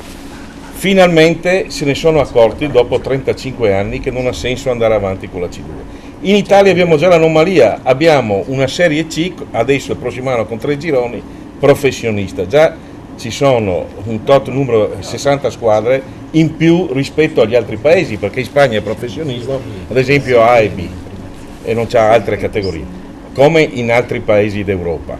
Lo scandalo sono proprio quello che dicevi tu adesso, non è i 100 milioni di bail, ma sono i 3, 4 mila, 5 mila euro di stipendio, che poi diventano stipendio, e non è rimborso perché giuridicamente puoi far solo figurare certe cose nelle categorie dilettanti. Ed è ancora più clamoroso che in prima categoria o in promozione si sentano ragazzi che dicono: ah, mi dai 800 euro al mese di rimborso, se no vado a giocare da quell'altra parte che me li dà. Dilettante, la parola dice per diletto. Esatto. Dovrebbe essere, io la penso così nel calcio, vietata ogni cifra, sia per allenatori, sia dovrebbe, come fa la nostra campionessa del mondo, sei dilettante, cioè giochi per diletto, quindi A, B, C, sotto la C nessuno prende soldi. In più metterei obbligatorio, ma questo è un mio sogno, che per ogni squadra ci siano almeno, non so, 22 giocatori, la metà devono essere o residenti o nati nel comune della squadra, per far tornare anche un po' il valore della maglia, del campanile, eccetera. Vanno dai comuni a chiedere a battere cassa, chiaro. Ecco, noi abbiamo Certo. Quindi è il carrozzone che non esiste. Maurizio, dobbiamo fermarci per la pubblicità, abbiamo tanto tempo. Abbiamo però degli SMS che sono arrivati al nostro numero. Sara. Sì, abbiamo un SMS di complimenti. Finalmente una trasmissione fatta da ospiti che sanno di calcio e condotta da un numero 1 che è Giovanni. Vabbè, dai. Era ora, Sara è fantastica, lo leggo. Sara è fantastica, ma è vero che Sara è fantastica. Non sono stato io. Non sei stato tu? Io non prendo perché no, io ho il telefono in tasca, non mi sono autoscritto, ve lo giuro. Mi raccomando, sarà mia sorella probabilmente, o mia madre. No, ma non sa fare gli SMS mia madre.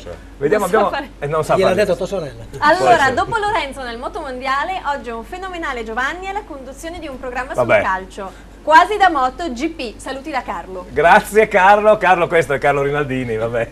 Io non posso Sono già dire in casa, chi, Giovanni. ma ieri mi è arrivato un SMS. Sì. Vabbè, non sto scherzando, lo posso anche mostrare. Dice, Giovanni è una delle migliori persone che abbia mai conosciuto, quindi parlavano di te. Era mia madre? No, vabbè. Non posso. La zia. Però la zia di Trieste, mia zia. Saluto mia zia Trieste se mi sta guardando, è mio cugino anche. Sì, perché dobbiamo fare queste cose, perché siamo in un salotto, avete visto come abbiamo preparato anche lo studio. Per te era il campo di calcio ovviamente, però abbiamo creato proprio un salotto. Vediamo un altro SMS e poi c'è la pubblicità. Abbiamo la Paola che ci chiede cosa combina il Pordenone. Pordenone, abbiamo sentito Riccardo Riem, non abbiamo aggiornamenti, quindi Paola siamo ancora sullo 0-0, dovrebbero mancare dai 5 agli 8 minuti alla fine dei primi tempi e poi avremo gli aggiornamenti dei primi tempi. Bene, allora lo spazio, la linea alla regia, ad Enrico e poi di nuovo qui con noi all'altra domenica lo Sport Triveneto in poltrona. Benvenuti. Benvenuti nel mondo Pascià. Pascià Group, dovunque tu sia, un Pascià c'è. Pordenone, Ponte Meduna. Aperto 24 ore. Una pausa, uno snack, l'aperitivo. Una grande sala slot con i giochi all'avanguardia e tutti i servizi. Pascià, Azzano Decimo, nuovo in piazza. Uno splendido Pascià per vivere i tuoi momenti di svago. Ottimi drinks e snacks, le serate nel weekend. Una sala slot e una grande sala freccette. Pascià Group, 12 locali, perché dovunque tu sia, un Pascià c'è.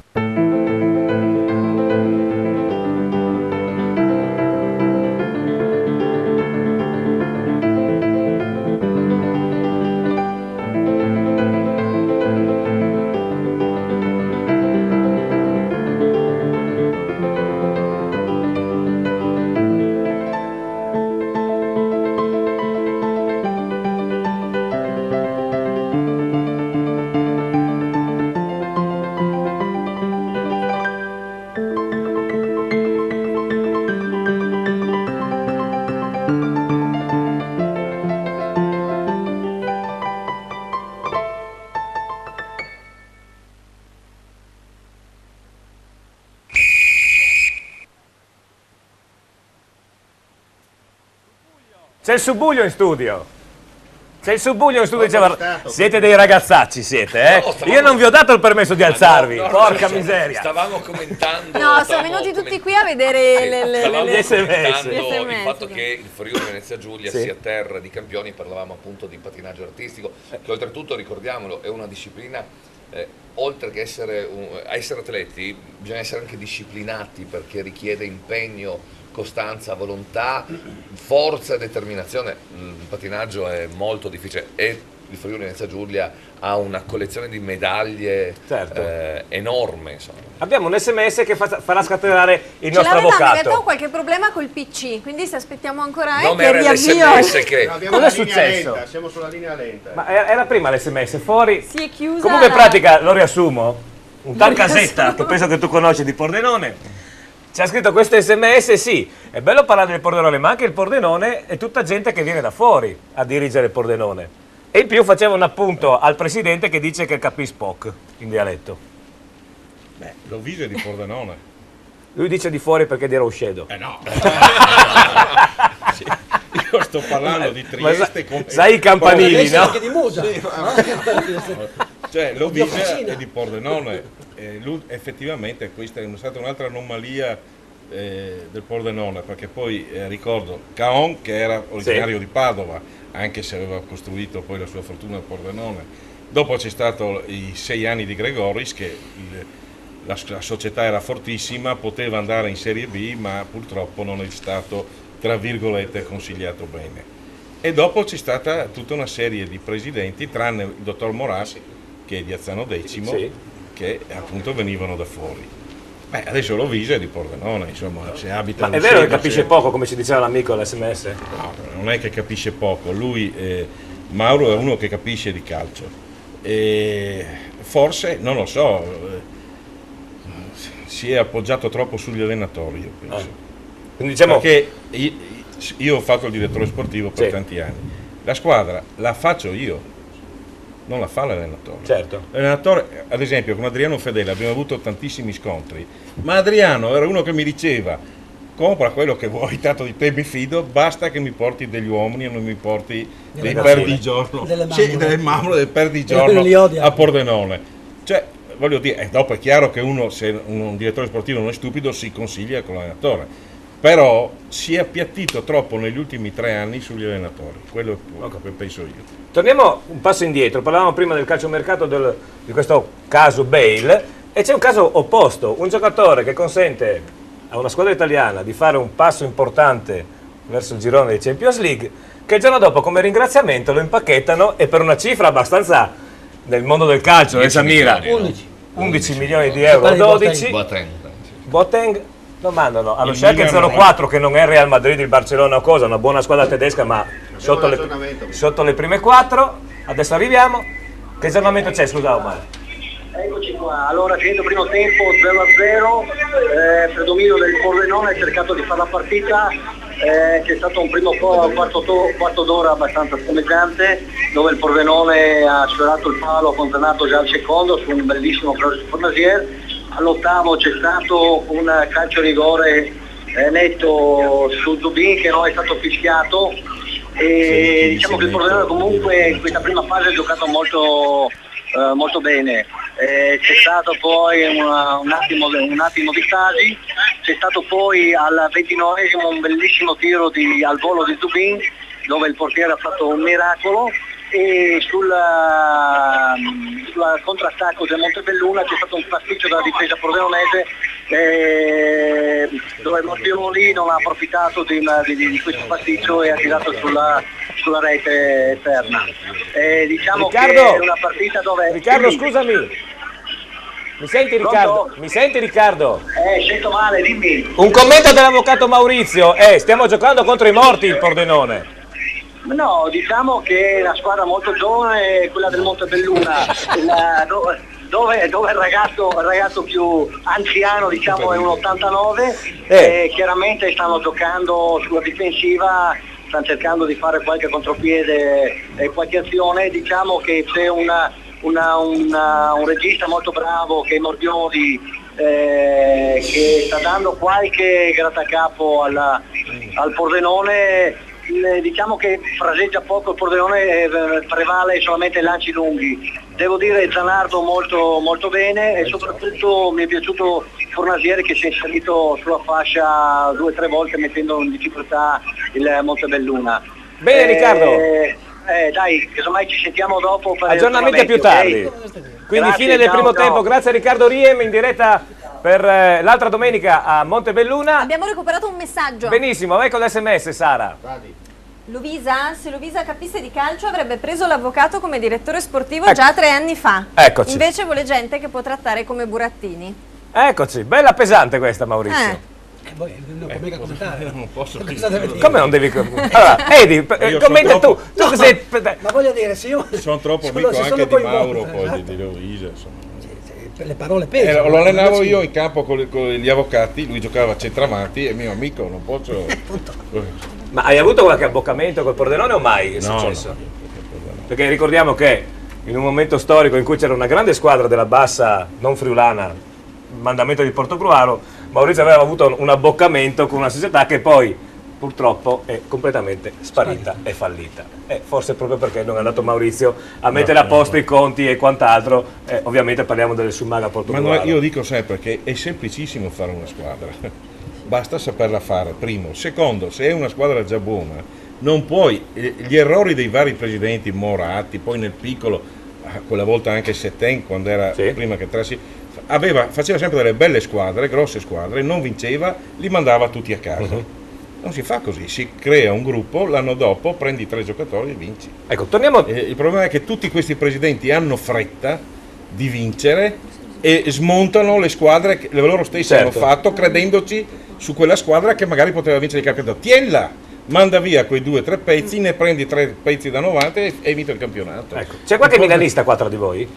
Simpatie. Tornando al Milan, scusa, infatti torniamo da Berlusconi Boateng. ha dato ordine di non spendere più soldi, è da 3 anni che il Milan non compra più Sì, nessuno. ma no, il caso clamoroso è allora, prendo Matri quando c'è un attacco già fenomenale, prendo una seconda. non è fenomenale l'attacco del Milan. Teoricamente non è fenomenale perché Allegri non può far giocare El Shaarawy buttato in un angolo. Il Milan è eventualmente, se El Shaarawy vuol giocare veramente, se Allegri vuole giocare secondo le sue caratteristiche, lo deve far giocare o trequartista con 2 punte davanti, oppure Balotelli e lui che li gira attorno, ma buttato in un angolo lo sta rovinando. Per me sta rovinando quel ragazzo. Che ha grandi doti, ha un grande cambio di marcia negli ultimi 20 metri, ma se gioca buttato in un angolo che cosa deve fare? Ti ricordi dell'anno con l'Udinese? Sì, è stato all'Inter, gli ha snaturato il gioco, lo ha messo su sinistra, sparito. È come Marchioro quando ha messo Rivera col 7. A quel tempo l'ha fatto per una giornata, Rivera comandava, dopo 2 secondi Marchioro esonerato. Ecco, un SMS da Trieste. Un SMS da Trieste, vediamo cosa ci dicono gli amici di Forza Trieste. Unione, one of a kind, Forza Unione, sempre noi alla Bardati unici. Vabbè, Bene. un messaggino anche per la Trieste Bello. ci sta. Salutiamo gli amici di Soprattutto Trieste. di incoraggiamento. Assolutamente. Per il momento molto Ma il discorso del mercato, quello che a me è parso strano, che contemporaneamente do via per non pochi soldi, ma Boateng è stato dato via per motivi non C'è calcistici. qualcuno forse in collegamento? Collegamento, sentiamo che abbiamo in diretta, pronto? Giovanni, ciao, sono Riccardo. Ascoltami, ho qua in diretta il presidente del Pordenone, te lo faccio per un commento in diretta, così gli potete chiedere qualcosa. Abbiamo- Aspetta. Dottor Lovisa, Eccoti. vero? Ecco, sì, eccolo qua. Sì, buongiorno. Buongiorno dottor Lovisa. Allora ci racconti Grazie, com'è dottore. quest'oggi lì a Montebelluna? Ma intanto è una giornata molto calda. E poi direi a sprazzi molto bene, ci manca un po' di continuità ancora, però abbiamo avuto 3 nitide occasioni da gol proprio e forse un rigore dubbio, però sono contento di come sta giocando la squadra, anche se è la prima, bisogna alzare un po' i ritmi, d'altronde abbiamo avuto qualche defezione prima della partita, sia di Macan che non sta benissimo, e quindi credo che nella ripresa dobbiamo aumentare un po' i ritmi per sbloccarla. Comunque sono contento. Presidente, abbiamo in studio l'avvocato Mazzarella, che sappiamo che siete grandi amici, e il suo commento sul Montebelluna, che è una squadra di morti.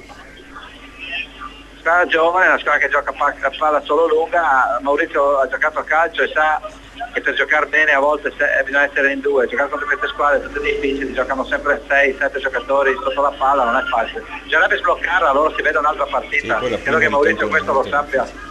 Prima è sempre Di qualcosa la prima di campionato è sempre la peggiore, perché il Pordenone è una delle favorite e quindi giochi in un certo modo, questi si difendono, immagino, non la sto vedendo, ma immagino che loro si difendono, chiudono gli spazi il più possibile e diventa più difficile. Ma non solo si difendono, Maurizio, cioè la palla più bassa che ha rinviato era a 30-40 metri di altezza, cioè diventa difficile. È il famoso viva il parroco di una volta. Poi Zubin ha sbagliato un gol che credo che Mazzarella al 55-60 non lo sbaglia, lo vedo neanche, quindi proprio clamoroso il gol che ha sbloccato, non è da lui, ma è normale, insomma. È la prima di campionato ancora, c'è tempo. Ma io sono fiducioso che adesso entrano i nostri punteros, lo sblocchino, insomma, ecco. Sì. Ti ringrazio. Speriamo. Ciao. Alle prossime, arrivederci. Ciao. Ok, senti, potete darmi qualche risultato in diretta? Così lo vuoi diretta? Sì. Lo vuoi intanto abbiamo ripreso tramite internet il collegamento con Monfalcone. Sembra di essere la postazione dei puffi. L'abbiamo fatta apposta. Già io so delle Allora Riccardo, la San Vitese sta perdendo in casa col Giorgione per 2-0. A Fersina Perginese, non è a Fersina, a Pergine, scusa. Fersina Perginese Triestina 1-1. Il Tamai sta vincendo 1-0 ad Este. Mentre il Monfalcone sta perdendo in casa per 2-0 contro il Vittorio Veneto. Esatto. Una bella stecca in casa del Monfalcone, vediamo se dopo riusciamo a... Tra l'altro per la cronaca l'UFM sta giocando in 10 uomini dal 17° minuto del primo tempo per l'espulsione di Gallinelli per fallo da ultimo uomo, poi è stato ammoniti Raffa per l'Unione Fincantieri e Darsie per il Vittorio Veneto. Ripetiamo all'intervallo, il risultato è questo. Bene, intanto ringraziamo Riccardo Riem da Montebelluna.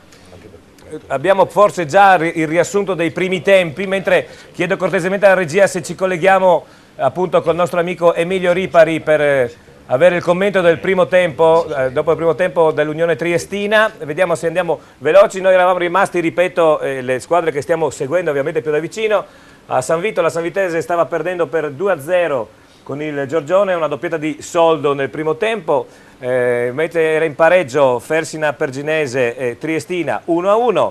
Il Tamai abbiamo sentito da Alberto Comisso che stava vincendo per 1-0 ad est in quel di Padova, mentre abbiamo ascoltato anche col presidente Lovisa che il Pordenone sta impattando a Montebelluna, anche se da quello che è sembrato di sentire il risultato è fasullo, cioè dovrebbe Pordenone essere in vantaggio, ma abbiamo visto che l'Udinese ha creato quel maledetto giovedì a Trieste follie di occasioni da gol, pali, traverse, loro 3 tiri, 3 gol, ciao, grazie e arrivederci. Sindaco, come si prevede la Grafi Studio di questa nuova stagione? Lei che oltre ad essere sindaco di Tavagnacco è anche all'interno della squadra, cioè la squadra è stata rinforzata, si cercano obiettivi magari finalmente di vincere il campionato oppure si gioca in maniera tranquilla, cresciamo piano piano? Guardi, io non sono all'interno della società, quindi non conosco direttamente i movimenti delle giocatrici, però conoscendo i dirigenti, soprattutto il presidente Picheo, Gressani, Moroso, eccetera, loro costantemente seguono quello che diceva molto correttamente, che poi serve anche in altri campi, in tutte le squadre, l'avvocato prima, cioè rafforzano, diciamo, tengono il telaio della squadra e fanno solo qualche inserimento. Hanno sempre fatto così e difatti i risultati positivi vengono da quella filosofia. Ci fermiamo un attimo, forse gli vuoi parlare tu, visto che siete concittadini? Chi c'è? C'è qualcuno? Emilio Ripari, Triestina. Al telefono? Sì, ben ritrovati. Siamo nell'intervallo qui a Pergine Valsugana. Cosa ci racconti della Triestina? Vi racconto, sentivo di risultati non positivi lì in studio e purtroppo dobbiamo darvi anche da qua un risultato non proprio positivo, nel senso che al riposo è in vantaggio la Fersina per 2-1. In pratica appena dopo il collegamento precedente chiuso con voi in studio sono arrivate 2 occasioni clamorose per la Fersina, una delle quali una punizione dal limite magistralmente calciata da Tessaro, forse il migliore in campo tra i suoi, ha portato alla rete del 2-1. La risposta della Triestina non si è fatta attendere, o meglio ha atteso i minuti di recupero della prima frazione per centrare una traversa con Denis Godeas, lì è stato bravissimo il portiere di casa Gargallo ad alzare in pratica con la punta delle dita il pallone e ha incrociato la faccia alta della traversa, una Triestina che però balla in modo abbastanza preoccupante dietro, sbaglia molti passaggi in fase di impostazione, lasciando la velocità nelle ripartenze alla squadra di Improta, che ha avuto almeno 3 o 4 palle gol ghiottissime oltre alle 2 reti per poter rimpolpare ulteriormente il bottino. La Triestina ha sicuramente i numeri per risollevare questa partita, ma serve appunto un radicale cambio di passo da parte di tutti. Scusa Emilio, abbiamo una domanda per te in studio da Antonello Gherardi. Ciao Emilio, una domanda, secondo i primi 45 minuti, insomma, voglio dire, non sono indicativi per un campionato, ma il vero problema in questa formazione qual è? La difesa, gli under, secondo te, almeno da quello che riesci a intuire? È una domanda da 100 milioni, lo so. Perché se pensiamo che una settimana fa la formazione era fatta con Marco Piscopo sicuro titolare al centro del centrocampo, quest'oggi si è dovuta riadattare un po' tutto. Franceschini è un portiere molto talentuoso, classe 94, ha fatto anche 2 interventi davvero prodigiosi su 2 giocatori, su Tessaro e Bazzanella, ma non ha dato probabilmente quella sensazione di grandissima sicurezza che può dare un portiere esperto e cattivo agonisticamente parlando come Simone Del Mestre. Allo stesso tempo manca forse un qualcosina in fase di condizione atletica, perché gli avversari hanno iniziato a spingere dal primo secondo, su ogni pallone vanno in 2 o 3 e la Triestina si deve rendere conto che la categoria è cambiata e che se tocchi il pallone 2 volte qui ti saltano addosso e te la portano via. Per cui bisogna un attimino registrare la situazione, penso più psicofisica che tecnica o di lacune, perché la squadra ha numeri in tutti i reparti potenzialmente, quindi non credo che sia un discorso di debolezza della difesa piuttosto che del centrocampo o dell'attacco, sicuramente non dell'attacco, che in assoluto mi pare sulla carta il reparto più fornito tra i 3. Grazie Emilio. Va bene, ringraziamo anche Emilio Ripari, ci sentiamo più tardi. Emilio, ti chiameremo per vari aggiornamenti e ovviamente a fine partita per il commento finale. Grazie, un peccato, una partenza anche per la Triestina, comunque c'è ancora un tempo da recuperare. Io devo dire che ho assistito a Triestina Monfalcone di Coppa Italia al 18 di agosto, la Triestina ha perso, ma aveva giocato anche bene, voglio dire, quella partita, bene. Aveva giocato abbastanza bene, molto no, abbastanza bene, molto diciamo. Rispetto al fatto che comunque la preparazione era partita 10 giorni prima, esatto. Allora, dunque, vediamo se dobbiamo entrare in collegamento adesso con Alberto Comisso per vedere anche lì la fine del primo tempo. Parliamo di Este, abbiamo lasciato il Tamai in vantaggio, non abbiamo avuto aggiornamenti, quindi credo che ci avrebbe aggiornato se il Tamai avesse sognato ancora o fosse stato ripreso sul pareggio. In regia aspettiamo la telefonata. Nel frattempo questo campionato di Serie D, prima c'era un titolo degli argomenti, può essere Pordenone Triestina uno scontro per la nuova Serie C, tra parentesi? No, io penso che una delle favorite più che la Triestina sia il Marano. Marano Vicentino. Ha un presidente che ha potenzialità economiche mostruose, ha già dichiarato che lui il prossimo anno farà il derby col Vicenza. Aveva pensato anche, da notizie che di comprare il Vicenza, addirittura di lasciare il Marano e comprare direttamente il Vicenza. Poi probabilmente ci ha ripensato, ha pensato di vincere il campionato, così sarebbe andato in C con meno soldi, spendendo meno soldi. Sentiamo da Alberto Commisso se il Tamai è ancora in vantaggio. Alberto?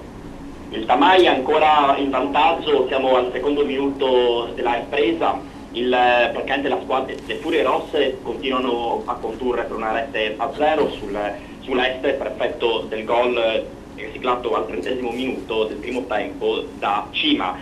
Però è da dire che l'Este ha cominciato la ripresa con un piglio diverso rispetto al primo tempo, infatti dopo 30 secondi ha sfiorato la rete del pareggio con Brotto che a tu per tu con il portiere Peressini ha calzato malamente a lato. Adesso siamo al terzo minuto della ripresa, l'Este beneficerà di un calcio di punizione, siamo però nella zona della metà campo, quindi vedremo naturalmente se la formazione di Zattarin riuscirà a farsi nuovamente pericolosa dalle parti di Peressini. Per il momento non c'è da segnalare e nulla, cambi non ce ne sono stati nelle due panchine, vi aggiornerò appena ci saranno altre novità. Benissimo, grazie ad Alberto, nostro inviato ad Este per Este Tamai. Dobbiamo fermarci per un minuto e 50, un minuto e 55 di pubblicità più o meno, poi rientreremo, ci collegheremo con l'ultimo campo che da Sacile e da Dario Perosa non abbiamo ancora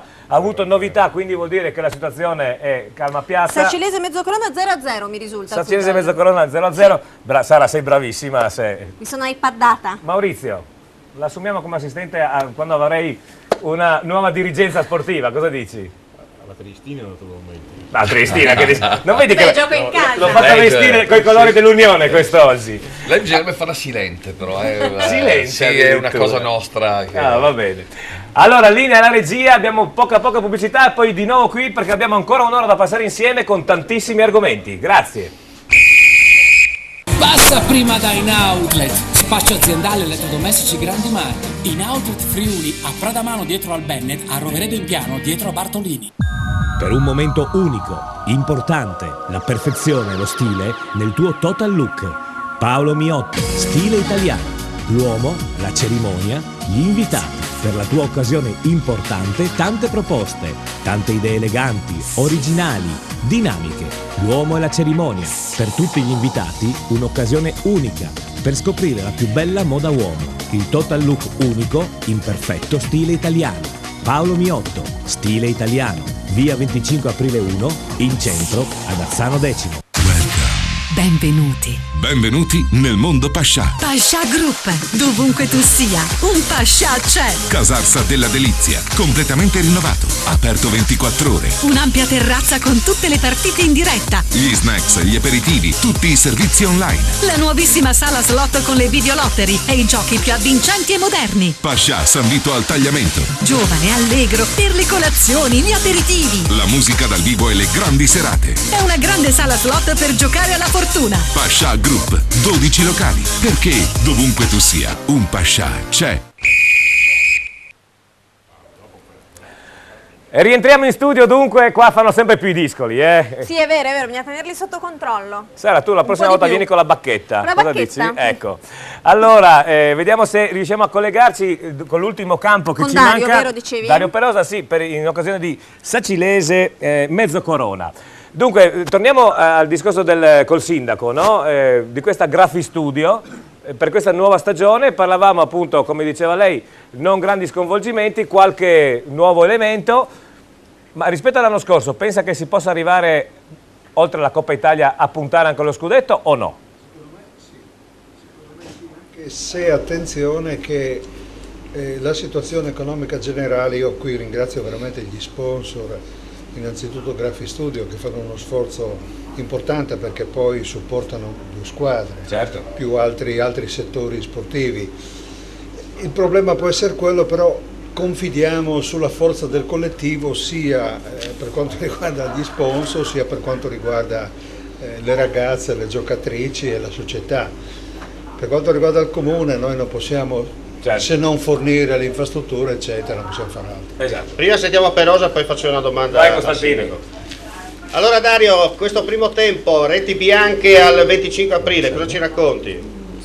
Sì, intanto vi dico che mi state dando la linea mentre il Montebelluna ha sfiorato il più clamoroso vantaggio con un colpo di testa al Veronese che praticamente ha alzato in angolo. Una delle rare emozioni di questa partita, che è terminata il primo tempo sullo 0-0 con la prima occasione al sesto con Calì del Montebelluna che ha sfiorato il gol, Dario, la palla alla mi sembra il problema col Google Maps.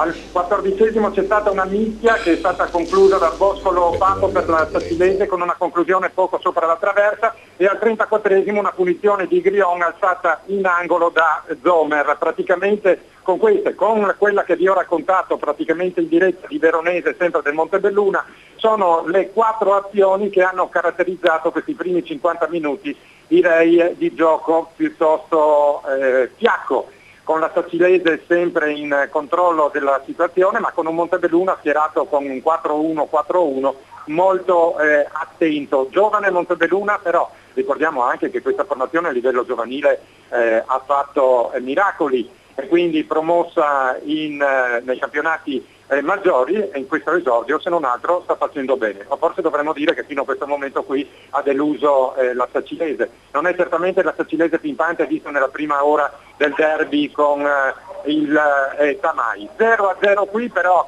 ci sono sorprese anche degli altri campi, visto che ho sentito, se mi confermate voi, che il Pordenone non è riuscito a passare a Montebelluna e che la Triestina sta perdendo addirittura a Persina. Per non parlare poi, restando qui nella defrattagliamento, del 2-0 del Giorgione a San Vito. Tutte confermate, Omar? Sì, purtroppo.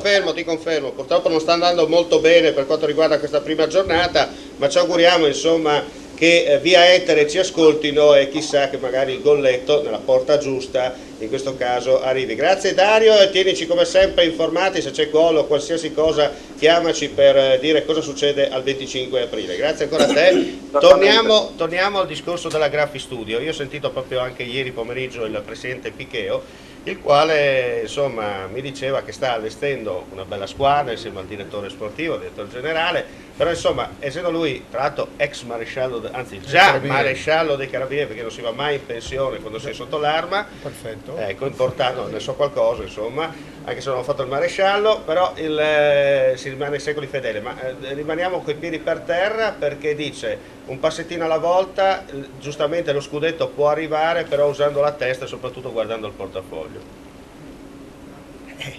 Condivido. No, lei che lo conosce meglio di me. Condivido, è una persona di una tenacia incredibile, e quindi sopperisce magari a non eccelse qualità relazionali con questa tenacia. È un amico, quindi lo posso dire tranquillamente anche, però ad esempio Gigi Gressani che lo compensa, Moroso eccetera, secondo me ce la possono fare, perché la testa di quelle ragazze lì, quindi anche le capacità tecniche, l'entusiasmo eccetera, ci sono tutte. Forse qualche reparto va aggiustato, ma io non sono un tecnico, per me andavano bene, dovevano vincere già l'anno scorso. Guido De Michelis. Sì, io Ho avuto modo di seguire nelle ultime stagioni diverse volte in occasione di partite interne e qualche volta anche televisivamente. Devo dire che l'amico poi mio anche coeraneo di età, che è Glauco Di Benedetto, con il quale ho dei vecchi ricordi anch'io quando la Serie D era un campionato, era la quarta serie, oggi è sceso ormai alla quinta, se non addirittura quasi alla sesta categoria, quindi parliamo di cose ormai di oltre 40 anni fa.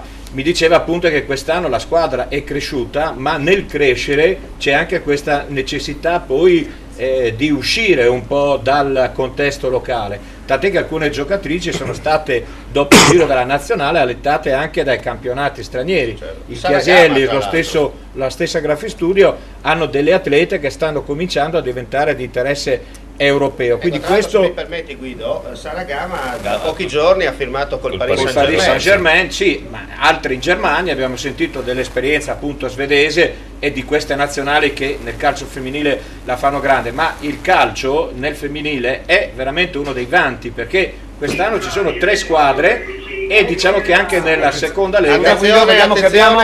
Pronto? No, ciao Giovanni, solo per dirti che il Montebelluna dal nono del secondo tempo è rimasto in 10 per l'espulsione di Semenzin. Hai capito? Semenzin, scusa? Semenzin del Montebelluna, è un giovane. L'unica cosa che qua mi chiedono di come si sta comportando l'avvocato Mazzarella in studio. Molto bene, devo dire, non ha ancora sbranato nessuno, lo vedo rilassato. È rilasciato, ok, va bene. Adesso comunico qua ai tifosi pordenonesi che l'avvocato ancora è tranquillo. Va bene, ci sentiamo più tardi. Grazie Riccardo, grazie al ragionamento. Prego Guido, concludi il discorso. Sì, quindi c'è da dire che effettivamente il calcio, oggi qui ne siamo testimoni in questo salotto. Parliamo di una squadra che ha i vertici, l'Udinese Serie A, e poi per parlare di qualcosa nella nostra regione dobbiamo scendere alla Serie D, mentre magari in qualche altro sport meno conclamato, a parte il calcio femminile, ma anche nella pallavolo, nella pallacanestro, ci sono delle punte di elite nella nostra regione. Nella mia fattispecie anche come dirigente della pallacanestro femminile che fa la Serie 2, devo dire ecco che le difficoltà economiche in questo momento sono veramente tragiche, per cui le uniche ragazze che possono avere degli interessi hanno degli obiettivi nella categoria superiore. Guido, ti devo bloccare di nuovo, abbiamo un altro aggiornamento, pronto? Questo è positivo. Sì, Giovanni, è cambiata la situazione a Este, la squadra di casa è pervenuta al pareggio al 12° minuto. Una bellissima azione, Matteo Colletta si è volato sulla fascia sinistra, ha lasciato partire un tiro cross sul quale Perestini non ha praticamente potuto fare nulla, il pallone si è praticamente insaccato sotto l'incrocio dei pali, quindi nuova situazione a Este 1, Amai 1, è da dire che naturalmente il gol era nell'aria. Dopo l'occasione fallita da Brotto, dopo 30 secondi di gioco, Mazzeo all'11° aveva calciato alto da ultima posizione, era praticamente un presagio di quello che stava per naturalmente accadere. Mazzeo, è da dire, il nuovo acquisto ex San Polo Padova, è entrato al posto di Dalla Valle, mentre Tonus, ex giocatore del Ripa Penadora, è entrato al posto di Gusella. Anche dirti che ha fatto naturalmente un cambio, attenzione, stava per andare al raddoppio l'Este, ma è stato questa volta bravo Peressini a bloccare a terra una conclusione abbastanza però lenta da parte di Brotto. Per il momento è tutto. Grazie Alberto. Guido, vediamo se adesso che riprendi il discorso ci arriva un altro aggiornamento, perché porti bene, non bene. In questo caso, però che porti ecco, io che si smuovono le partite. Ospite per la prima volta e anche la vostra prima trasmissione mi devo ovviamente congratulare, perché anch'io come te vengo da un'esperienza tra radio e televisioni che risale ai tempi in cui sono nate le radio subito dopo il terremoto, le televisioni, e quindi mi compiace sapere che c'è un salotto e che ci sarà nel corso delle prossime domeniche così interessante, e che si possa parlare anche del calcio che io in questo caso so che fa parte della Lega Nazionale Dilettanti, e che quindi è importante che se ne parli, anche se prima giustamente si stava dicendo che il calcio è questo ormai pallone, che è un pallone gonfiato che può scoppiare da un momento all'altro, e ne sono la dimostrazione appunto le realtà, dove è inconcepibile che una città come appunto Trieste non riesca ad avere un imprenditore locale che possa effettivamente avere da questa città un ritorno di immagine pubblicitario, ma evidentemente questo non c'è, perché avete fatto il nome di Illy, ma probabilmente non lo ritiene. Sono triestine per modo di dire, però Giovanni, la realtà è che esiste, cioè una realtà che ma che Trieste ci siano grandi imprenditori di Trieste, no? Che Trieste abbia delle aziende che potrebbero in qualche modo intervenire e supportare i movimenti sportivi che ci sono. Non dimentichiamoci che Trieste, bene o male, negli ultimi 30 anni ha avuto una pallamano ai vertici, sempre un basket comunque ai vertici, una Triestina che nel bene o nel male ha sempre tentato l'obiettivo della Serie A, con promesse non mantenute, non riuscite, perché a volte succedono delle cose che vanno al di là del valore tecnico di una squadra, gli anni sfortunati, però parliamo di una città che nella storia ha avuto enormi soddisfazioni dal punto di vista sportivo. Il problema probabilmente è che Trieste non è una città industriale. Ma ci sono gli industriali, ma non è una città industriale, voglio dire, è una città che oltretutto, e lo dico da triestino con grandissima tristezza, sai che lavoriamo sul territorio con altre iniziative. Trieste è una città dove il famoso non se pol non è un luogo comune. C'è attualmente, e lo dico con tanta tristezza, c'è probabilmente in questo momento una congiuntura economica terribile, ma sicuramente una classe politica locale che non sta facendo niente per favorire progetti a media-lunga scadenza, e anzi sorge sempre il dubbio che ci sia lo zampino di qualcuno, perché per esempio per quanto riguarda la Triestina, chi va a rileggersi le cronache, il ruolo del sindaco Cosolini nelle scelte su chi doveva prendere in carico la Triestina tra Irneri, figlio del grande Irneri, fondatore del PIC, cioè e l'attuale dirigenza, non l'attuale, la vecchia, quella dell'anno scorso, che era composta da più soggetti, il ruolo del sindaco è stato evidente. Zamparini oggi, perché non se ne parla? Vidal è là, ma io credo che manchi proprio, ci sia quasi una sorta di, la Triestina è un ottimo trampolino di lancio, ce la giochiamo a livello politico e non trovo altra spiegazione, diciamo giuro, non ce n'è. Diametralmente opposto, avvocato Maurizio e naturalmente Eddie Pertoldi, a quello che succede a Pordenone, che addirittura il vicepresidente della regione, ex sindaco di Pordenone, trasferta a Pescara, sponsorizzazione Friuli Venezia Giulia. Lì esattamente il contrario. Esattamente il contrario. Io dico però che, come la penso io, un sindaco dovrebbe fare il sindaco e dovrebbe lasciare, vedo che annuisce il sindaco dovrebbe lasciare fare ad altre persone questa attività, questo ruolo di reperimento di investimenti sulle squadre di calcio, che sono enti privati. Certo, o altrimenti fare come il sindaco Onsel, che è riuscito dopo anni a disingarbugliare quella matassa incredibilmente ingarbugliata da qualche, mi sembra un tal Cecotti a suo tempo, vero?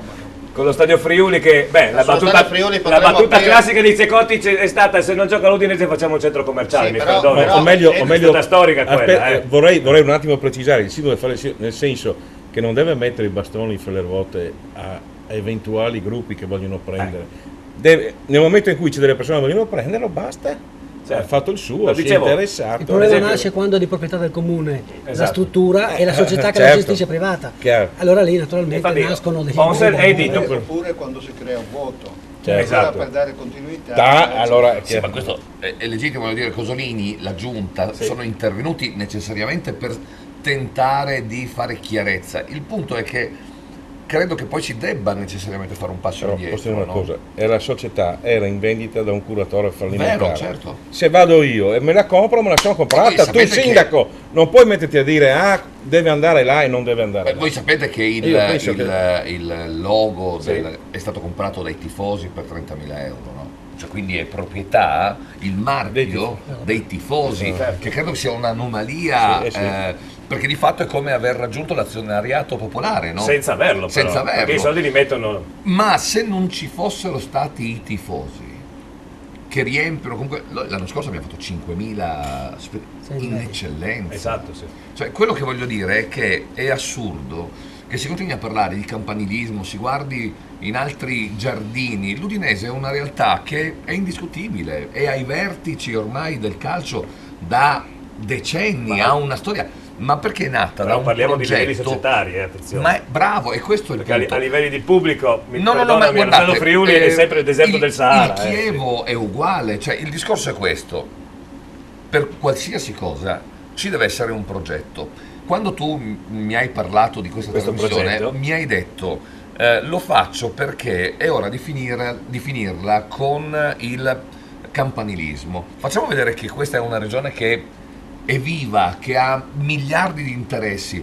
Questo è un progetto. Poi qualcuno magari che ci ascolta non sarà d'accordo perché mantiene vivo quel campanilismo per motivi, ha tentato di fare il gemellaggio fra tifoserie l'altro giorno e non sono riusciti a farlo. È qualcosa che non ha Ma sai perché, Eddie? Perché secondo me quelle tifoserie sono ancora prigioniere di vecchie cose. Io ti dico, io quando ero ragazzino, Fabio lo sa, andavo in Curva Nord. Io mi sono fatto da ragazzino l'era di Zico in Curva Nord. Sinceramente sono andato a vedere una partita l'anno scorso, lo Sporting Braga e col Torino, i capi ultra sono sempre quelli, non sono cambiati. Certo, ma io allora quelli lì erano quelli che si menavano a suo tempo con i ragazzi di Trieste. Se i capi ultra sono quelli di quella volta, quindi quelli che adesso hanno la mia età, hai capito? È difficile, anche lì ci dovrebbe essere un ricambio, ma soprattutto della gioventù, dico, cioè i nuovi giovani, quelli che ad esempio a Udine c'è un bel progetto per avere nuovi ragazzi che vanno allo stadio a essere appassionati, non tifosi, perché a me dire tifoso mi sembra di dire uno ammalato, no? Perché il tifo è una malattia sconfitta, è una malattia. Allora gli appassionati, è una dipendenza. Esatto, gli appassionati dell'Udinese, i giovani dovrebbero, secondo me, superare questi che si mettono la scritta Ultras sia a Udine che a Trieste che a Milano, dovunque. Non parlo di Udine semplicemente perché è bello andare allo stadio a Trieste piuttosto che a Verona. Io mi ricordo le trasferte di Verona, sembrava di andare in guerra, e invece andare con le proprie sciarpe, andare a vedere insieme ai tifosi dell'altra squadra la stessa squadra. Sì, certo, sono discorsi che È naturalmente... come mettere insieme Genova e Sampdoria, è impossibile. È impossibile. Udine e Trieste e Maratona. Problemi culturali, tradizionali. Per carità, io Anzi, forse non è bello vorrei che uno sia. stadio senza ultras, attenzione, perché sono colore, perché comunque riempiono lo stadio, cioè altrimenti a volte, come sai, ci serve un silenzio da tomba. Ma una cosa è l'incitamento, una cosa sono le legnate fuori dallo ma stadio. siamo d'accordo. Io intendo dire, torniamo alla società, perché stiamo entrando in un discorso molto difficile, complicato, e che ha delle dinamiche che è meglio lasciar stare, nel senso che non ci competono. Io dico semplicemente, c'è un progetto, da quel progetto poi pensi a obiettivi a media e lunga scadenza. Dichiararli oggi, quando non sai nemmeno se sei carne o pesce, diventa difficile. Quindi a Trieste in questo momento abbiamo una società che grazie a Dio c'è, di persone serie, perché io conosco molto bene, essendo stato un suo dipendente, l'attuale proprietario della Triestina. È fortuna che c'è, ma probabilmente non basta. Nel calcio la serietà conta fino a un certo punto. Oggi contano come una volta i soldi. Ci sono i soldi a Trieste? Domanda. Secondo me ci sono, ma... No, quelli che sono adesso dentro la società hanno la capacità di fare un campionato di vertice? Gianfranco può farlo. Parlo in numeri. Per un anno... Se il prossimo anno vinco, la Triestina vince il campionato, il prossimo anno il campionato gli costa 3 milioni di euro. 2-3 milioni di euro. Sto parlando di Gergol, dica giustamente... Io devo per forza fermarmi. La mia domanda è questa. Cioè deve difendere i suoi dipendenti. Ma la mia domanda è questa: gli attuali padroni della Triestina hanno 3 milioni di euro da spendere? Non lo so, io credo di no. Allora faranno un campionato per mantenere la categoria. In attesa che arrivi. Ma allora torniamo al discorso di Fantinelli, torniamo al discorso di Aletti. Ma senza soldi non si può. Senza soldi non fai caso. Scusate un attimo, io ero in Galleria Protti. E ve lo dico perché c'ero quando Fantinella arrivò che sembrava il salvatore della patria per andare dal notaio con i tifosi che inneggiavano a Fantinel. dimenticandosi che Fantinel era già passato a Reggio Emilia, e ricordiamo tutti come è finito a Reggio Emilia. Tu lo ricordavi, vedi, sì. Ok, a Reggio Emilia, e oggi siamo nella situazione che dobbiamo fare i conti con un disastro di proporzioni epiche, perché vi ricordo 2 retrocessioni consecutive della Triestina prima del fallimento.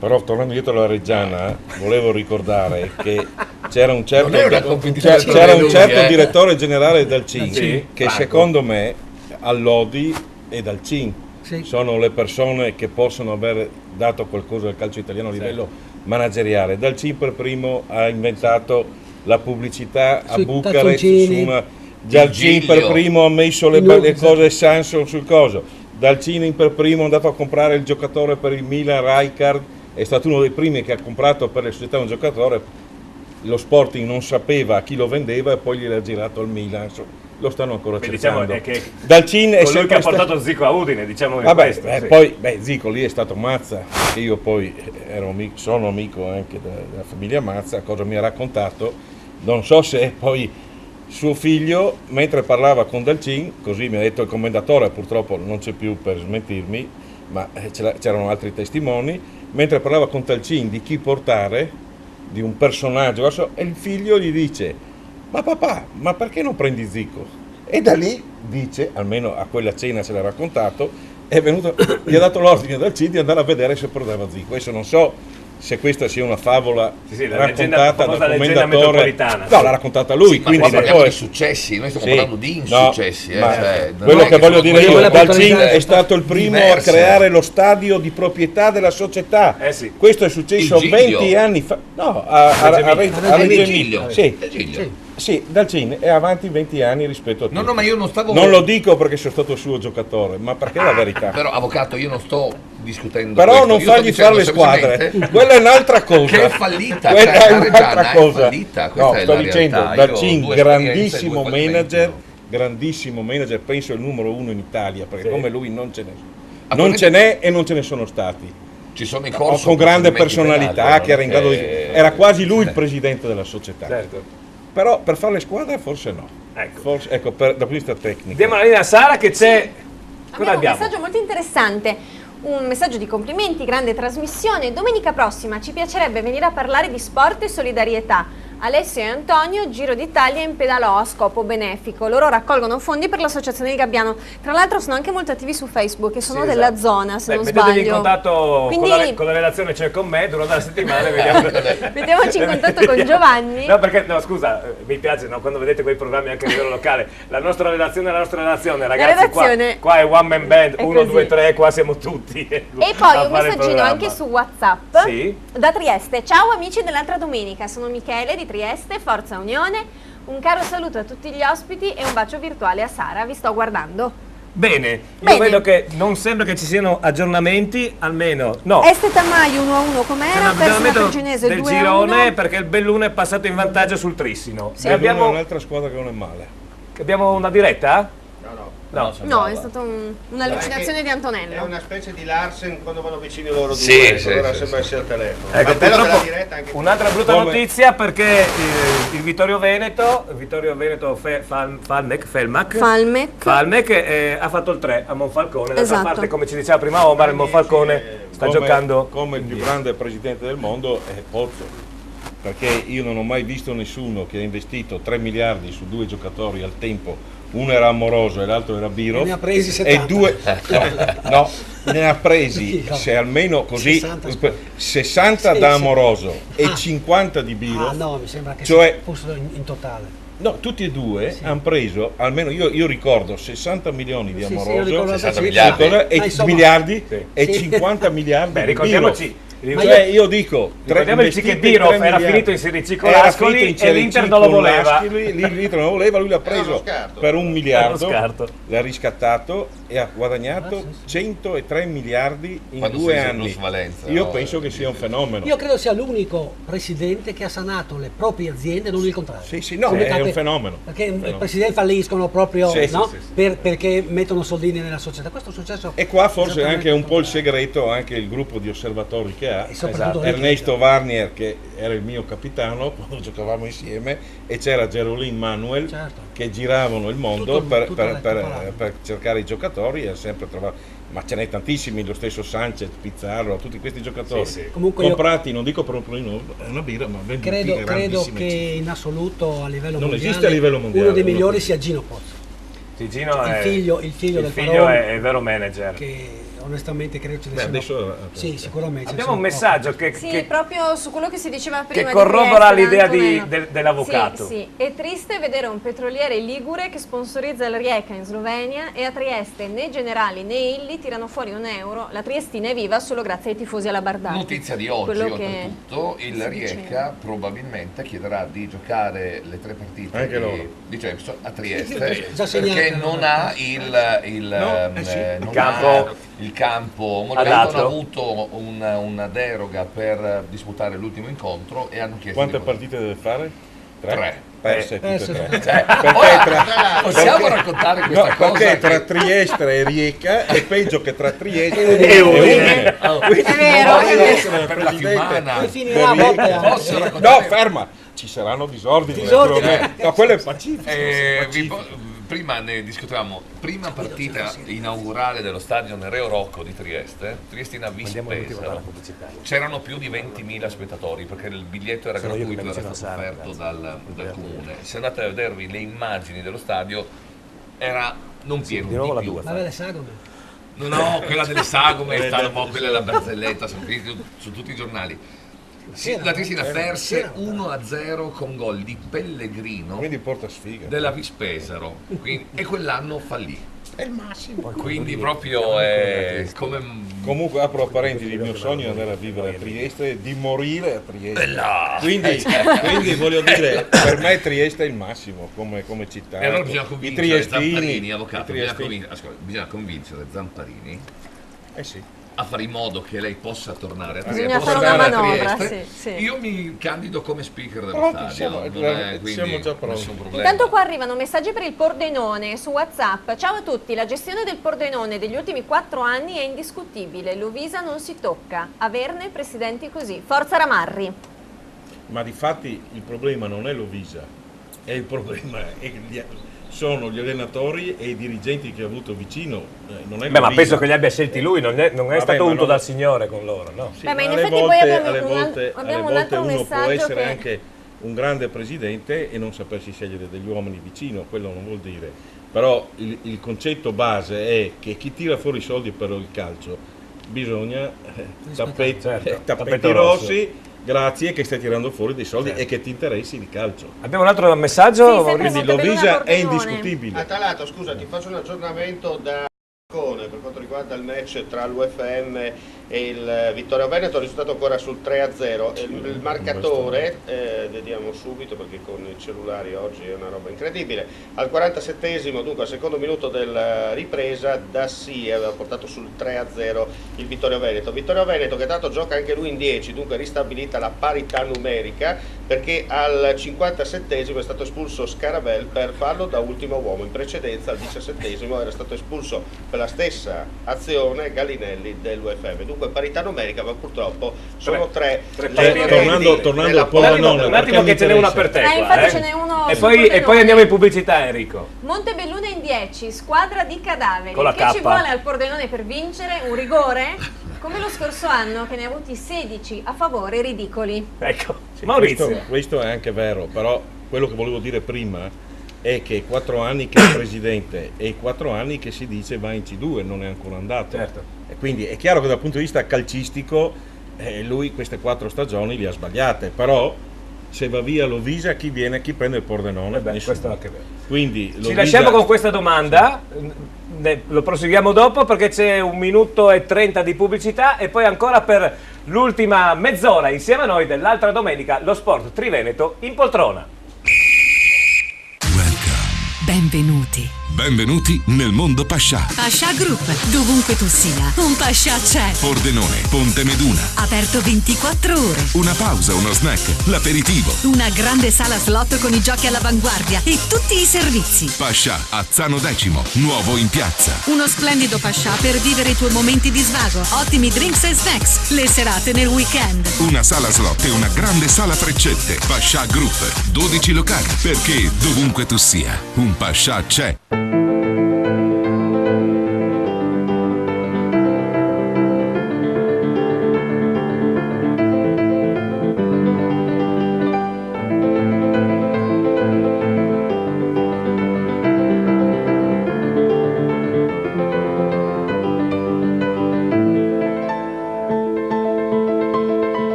In diretta. È deserto lo studio, dove sono tutti i nostri ospiti? Siamo qua anche da 2 ore oramai, quindi siamo in Ormai la diretta. fame Abbiamo creato un angolo hospitality. Sì, c'è un angolo con le pastine. Posso farti una domanda? Ma tu per chi tifi oltre che per l'Udinese? Visto che prima parlavi del Milan, ne parlavi con una certa... Per l'Avellino, credo. Per l'Avellino, no? Ma ce lo dirà alla fine del campionato. Io adesso faccio ribaltare più o meno tutti quelli che si ritengono tifosi friulani dell'Udinese, perché la mia seconda squadra, visto anche la mia parentela con tanta gente a Trieste, è proprio la Triestina. Quindi io riesco a essere udinese e triestina insieme. Non ho altre squadre di Serie A io. Per me rappresenta è la cosa più bella avere 2 squadre in regione ed è un dato di fatto. Se poi vogliamo farne del campanilismo, facciamo il campanilismo, esatto. Però la realtà è che noi li invidiamo. Aspetta Maurizio che vediamo se abbiamo... Tornando al Milan. No, non ce l'abbiamo ancora. Torniamo al Milan, calcio mercato Boateng che se n'è andato. Vediamo questa... Io dico solo questo, come fa una grande squadra a vendere Boateng? Allora, se una grande squadra vende Boateng vuol dire che non è una grande squadra, oppure vuol dire che ci sono stati dei problemi all'interno dello spogliatoio. Sì. Di gossip. Dillo. Di gossip. Me l'hai detto nell'orecchio dietro la telecamera. Dillo. Qualcosa tra mogli e tra fidanzate e questo abbia portato. Ma davvero? Abbia portato la società. È stato scritto anche dalla Gazzetta, se non ricordo male, questo. Io non ne so. È come i tempi di Gullit e Baresi. Esatto. Mi sembra, no? Allora dici Boateng, non possono vendere un giocatore Boateng per 10 milioni di euro. Sembra quasi una punizione. Ma non esiste, non so, sono veramente tutti... Sentiamo rumori telefonici. E comprano matri per 12. 12, sì. Questa operazione non lo... Vediamo se abbiamo... C'è qualcuno al telefono? Ci sembrava. Pronto? Giovanni, intervengo da Este. Ecco, Alberto Commisso, Este Tamai, prego. È cambiata nuovamente la situazione ma a favore dell'Este. L'Este si è portato in vantaggio al 37esimo grazie a Mazzeo. L'azione è stata corale, il cross dalla sinistra di Tonus, una rovesciata di Brotto che ha messo nella condizione Mazzeo di praticamente depositare la palla nel sacco a porta sguarnita. Quindi la situazione cambia, Este 1920 2, Tamai 1. Era da segnalare che al 19esimo le Furie Rosse si sono trovate con un uomo in meno a combattere questa partita che sembrava già nelle loro mani. Si tratta appunto dell'espulsione di Ferramosca che era un intervento praticamente alle spalle di un centrocampista dell'Este. L'arbitro naturalmente ha estratto subito il cartellino rosso e ha mandato gli spogliatoi anzitempo, quindi il giocatore. È da dire che i cambi di Zattarin. Attenzione, cambia di nuovo il risultato in diretta, il Tamai ha pareggiato un gol incredibile di Conte, un tiro potentissimo, bellissimo veramente da vedere. Dai 35 metri Conte ha preso palla, ha calciato senza quasi neanche guardare la porta e il pallone si è infilato sotto il 7, nulla da fare per Alberto scusa, ma c'è un sacco di tifosi del Tamai al seguito, perché quando ha segnato il Tamai adesso sembrava che avesse segnato l'Este, perché è stato un boato come se avesse segnato la squadra di casa. Non ci sono molti tifosi, se ne stanno una cinquantina, però sono molto calorosi e stanno accompagnando praticamente la squadra fin dall'inizio. Chiaramente il pubblico di casa è molto più acceso, anche perché dopo il 2-1 ha preso fiducia, ha incitato la squadra, però adesso è arrivata la doccia fredda, sempre appunto per l'Este, quindi nuova situazione, Este 2, Tamai 2. Bene, grazie Alberto. Grazie. Abbiamo un aggiornamento qua. Un aggiornamento purtroppo che riguarda la Triestina. Sara, dice Antonello, no, facciamolo dire ad Antonello. Lo fa Antonello, allora, vai. Ce l'ha a cuore. Ha sbagliato il rigore del pareggio. Allora, arriva il nuovo giocatore, no? Voi che capite di calcio, che dovrebbe essere la punta di diamante. Ma come vai, rigore, non è uno schema, no? Un rigore. Ci vorrà un mese per andare in condizione.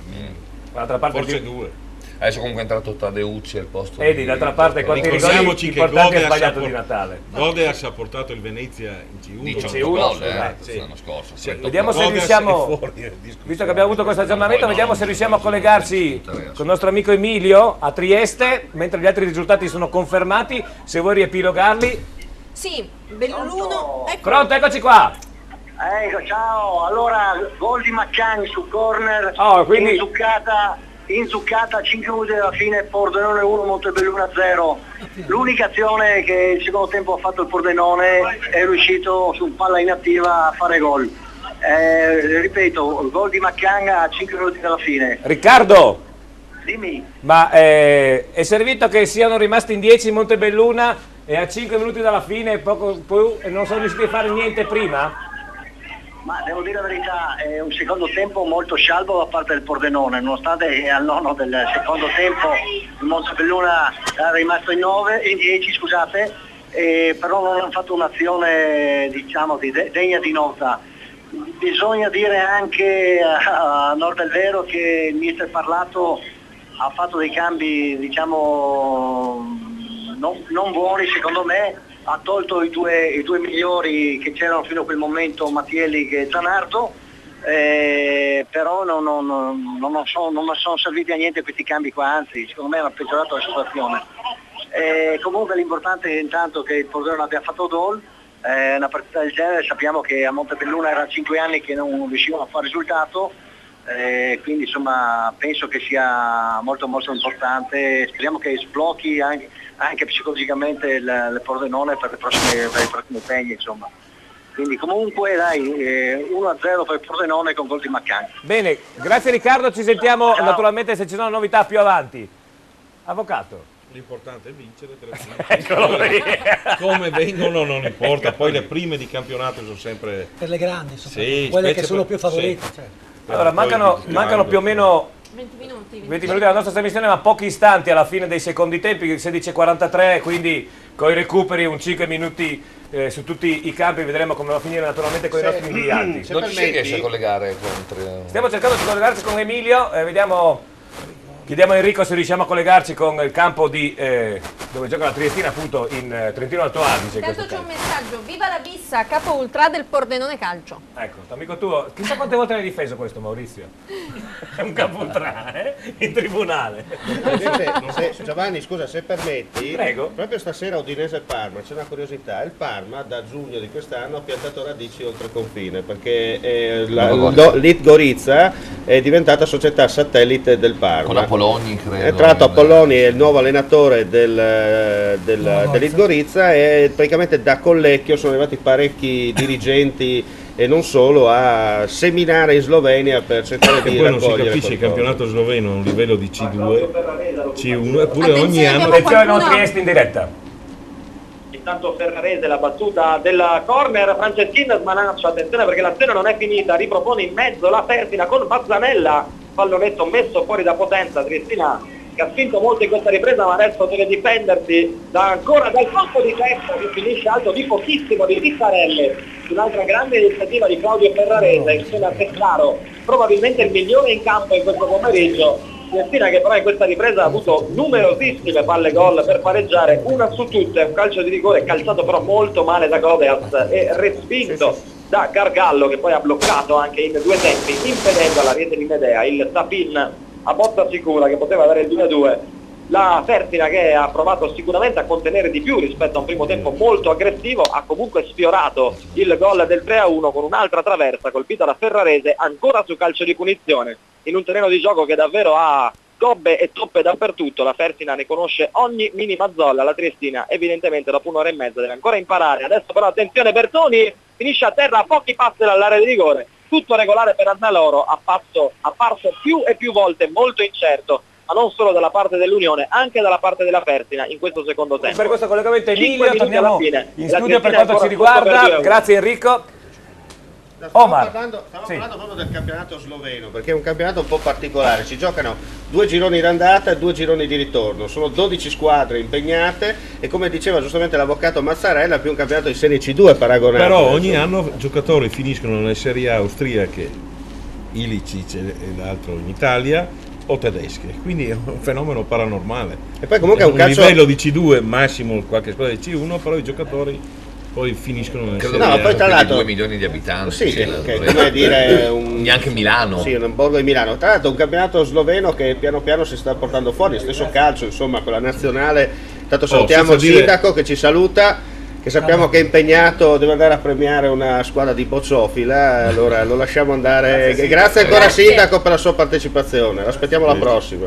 Grazie. No, dicevamo sì, appunto che la nazionale è un altro fenomeno paranormale. Tanto che il settore giovanile, no? Che sta venendo su bene. Intanto continuano ad arrivare i messaggi sul Un attimo, portellone.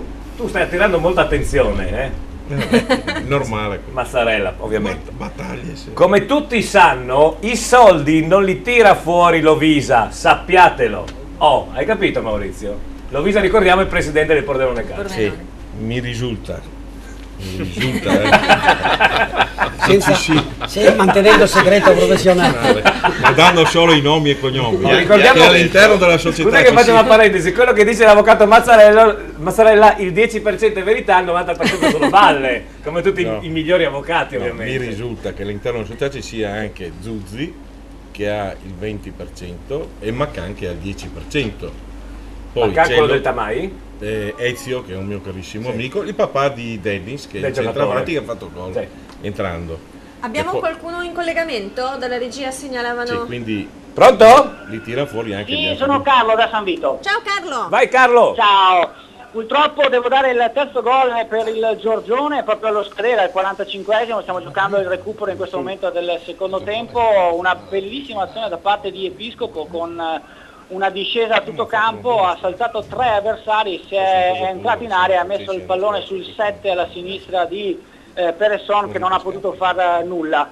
Per il resto della partita abbastanza monotono il secondo tempo, niente di pericoloso, a parte una traversa del San Vito con Zanette, ma niente di pericoloso per i padroni di casa che subiscono questa prima sconfitta in questa prima giornata di campionato di Serie D. Se per voi è tutto o volete risentirmi più tardi basta che me lo comunicate. D'accordo, in caso Carlo. ti richiamiamo noi. Quindi lei diceva che Lovisa non tira fuori i soldi o che non li tira fuori solo lui? Aspetta. Che non è Lovisa quello che tira fuori i soldi, ho capito io. A me risulta che lui abbia il 70% delle azioni. Intanto io ho un aggiornamento dal forum della Triestina, 4 minuti di recupero. Ti ripeto, l'SMS, come tutti sanno, i soldi non li tira fuori Lovisa. Collegamento, allora, chiediamo in diretta, vediamo. Sappiamo che c'è un fantoma. Pronto?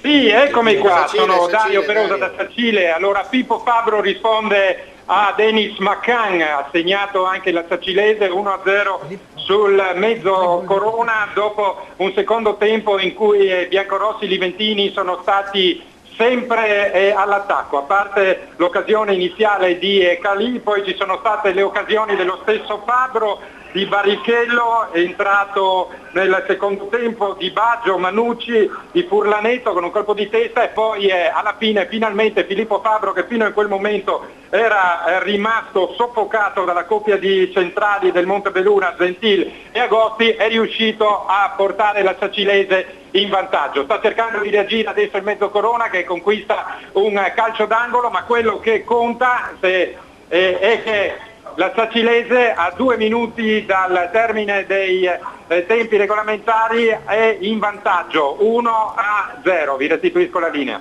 Grazie Dario. Ma forse intendevano dire che l'ex sindaco che tira fuori i soldi. No, questo non l'ha detto. Questo non l'ha detto. No, perché non ci sono altre persone. Allora è Boldonello che paga.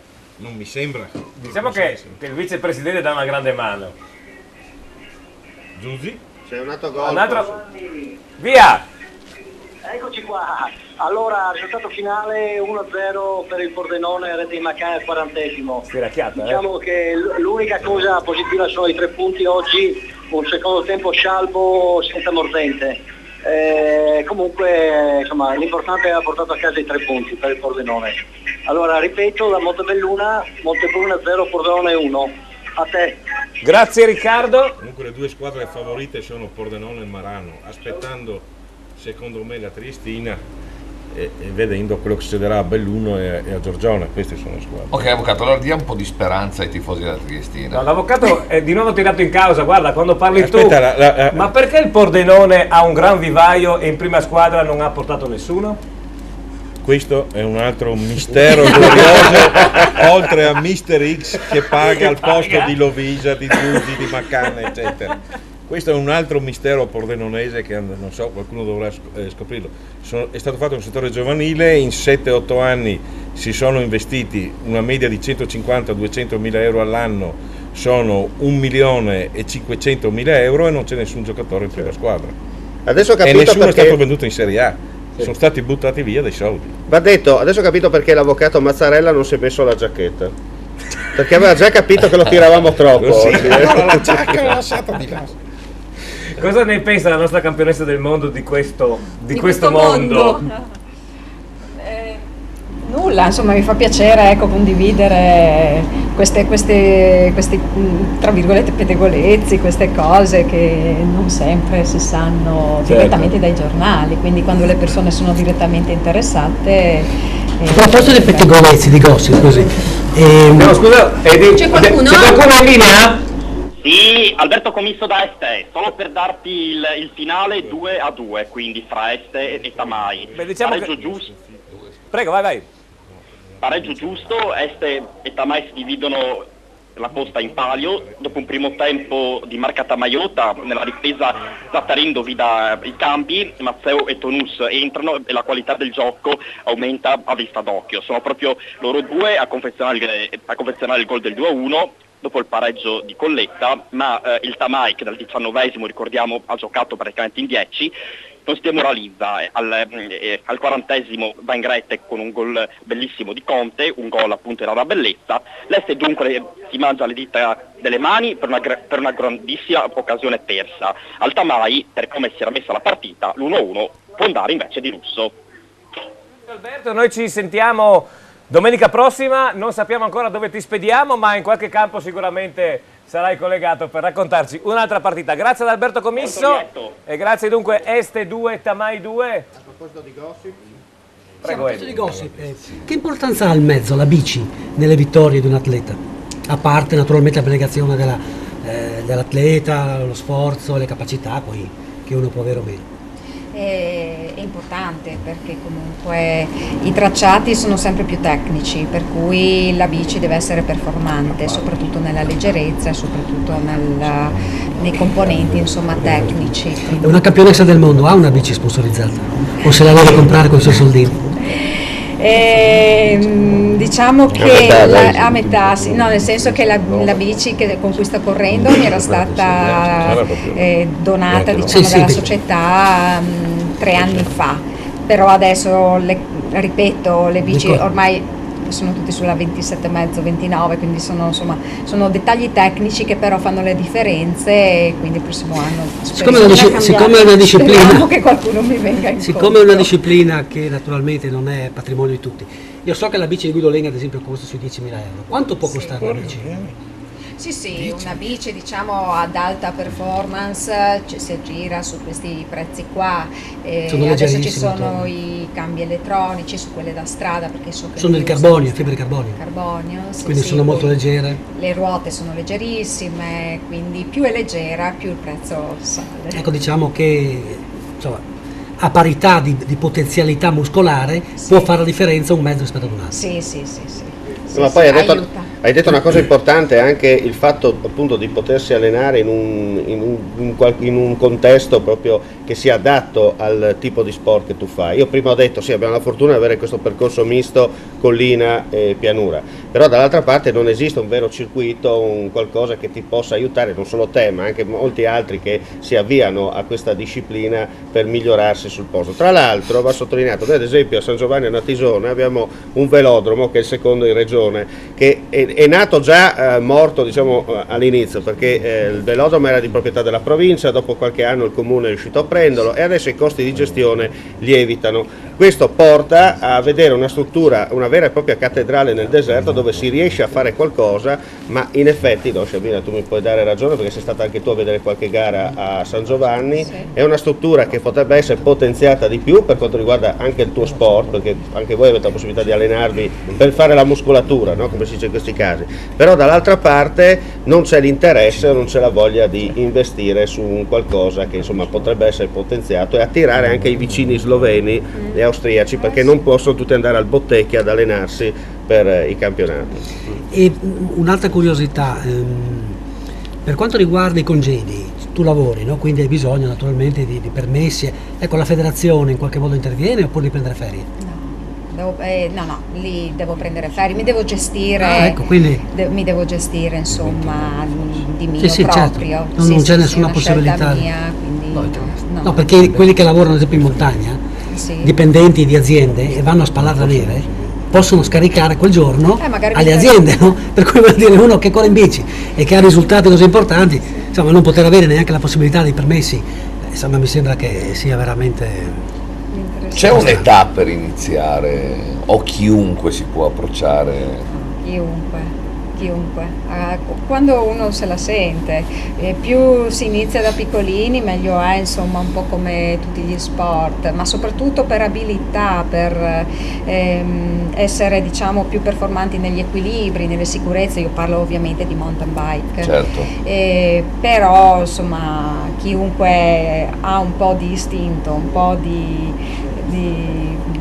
fegato tra virgolette, ci si può cimentare, perché non è tanta la salita, ovviamente bisogna essere portati per la salita, ma poi insomma bisogna essere abili anche in discesa, soprattutto se sei ghiaino e soprattutto se ci sono pietre, ghiaino, radici, fango, bagnato, dove l'equilibrio è fondamentale, il controllo. Infatti il pattinaggio, si diceva prima, in questo mi ha molto avvantaggiato, proprio perché soprattutto credo nella disciplina degli obbligatori, dove conta la coordinazione, i salti stessi, quindi la coordinazione. Altra cosa importante che si sottovaluta poco anche a livello della scuola per un normale benessere insomma dei ragazzi nella crescita. Abbiamo un aggiornamento. Abbiamo un collegamento.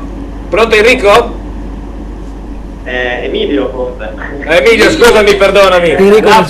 Allora, Emilio, raccontaci com'è andata a finire.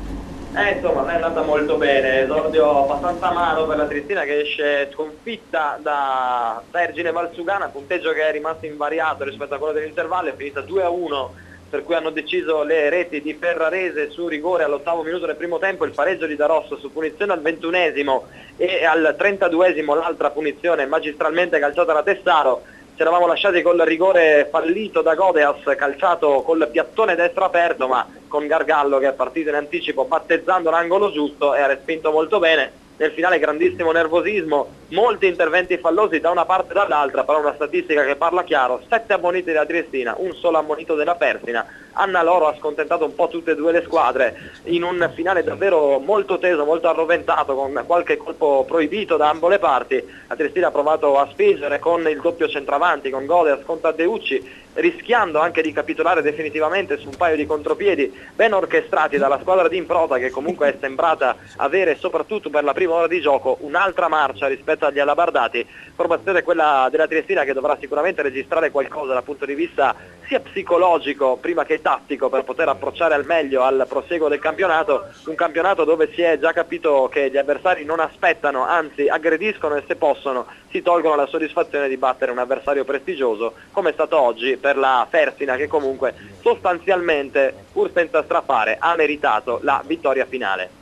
Grazie ad Emilio, ci sentiamo domenica prossima. Dunque noi siamo in chiusura. Prima Giovanni, se permetti, prima di andare a chiudere la trasmissione, visto che siamo anche ormai a pochi minuti, diciamo così, sì, dalla partenza di Udinese Parma, Eddie, le ultimissime quali sono? Sì, le ultimissime sono che non giocherà Pinzi, non giocherà Domizzi. Il primo perché non lo vuole ancora rischiare, Domizzi si è infortunato giovedì a Liberec, e quindi giocherà Ertò sulla destra e Naldo a sinistra. Per quanto riguarda la difesa a centrocampo dovrebbe giocare Lazzari, a meno che all'ultimo momento non ci ripensi Guidolin e inserisca Pereira o Michael Suel al posto di Pereira, poi alle spalle di Muriel e di Natale. Quindi dovrebbe essere questa formazione, che lava in porta, a destra Ertò, a sinistra Naldo, centrale Danilo. Quindi basta Gabriel Silva, Pasquale non c'è più e di conseguenza poi ci sarà Allan, Lazzari o Pereira, adesso ripeto, quello è il dubbio, e poi davanti naturalmente Muriel e Di Natale. Perfetto. Questo, anche se poi con Guidolin non si sa mai. Allora, ricapitoliamo il campionato, la prima partita del campionato di Serie D, Girone C, quindi Belluno Trissino 1-0, Dro Marano 0-0, Este Tamai 2-2, Fersina Perginese Triestina 2-1 purtroppo, il Monfalcone ha subito un altro gol in casa, quindi una pesante sconfitta per il Monfalcone in casa, 4-0 Vittorio Veneto Falmec, Montebelluna Pordenone che vince in trasferta 1-0, San Paolo Padova e la Fenadora 0-0, e invece la Sacilese che ha vinto 1-0 col mezzo Corona. Io voglio ringraziare Fabio Di Lenardo che è venuto cortesemente qua da noi, Antonello Birardi che sicuramente tornerà, il nostro amico avvocato Mazzarella, anche lui tornerà, Eddie Pertoldi sarà l'uomo fisso qua quando l'Udinese non sarà allo stadio, ma allora lo sentiremo dallo stadio. Naturalmente la nostra campionessa del mondo, un altro applauso, è un piacere averti avuto qua con noi. Sara, ti ringrazio, Omar Costantini, ma noi ci ringraziamo da soli, no? Ci ringraziamo tra di noi. Prego. Grazie a tutti, grazie di essere stati con noi. Noi vi auguriamo un buon proseguimento di questa domenica e ci rivediamo la settimana prossima. Domenica prossima ore 14:30. Grazie, ciao.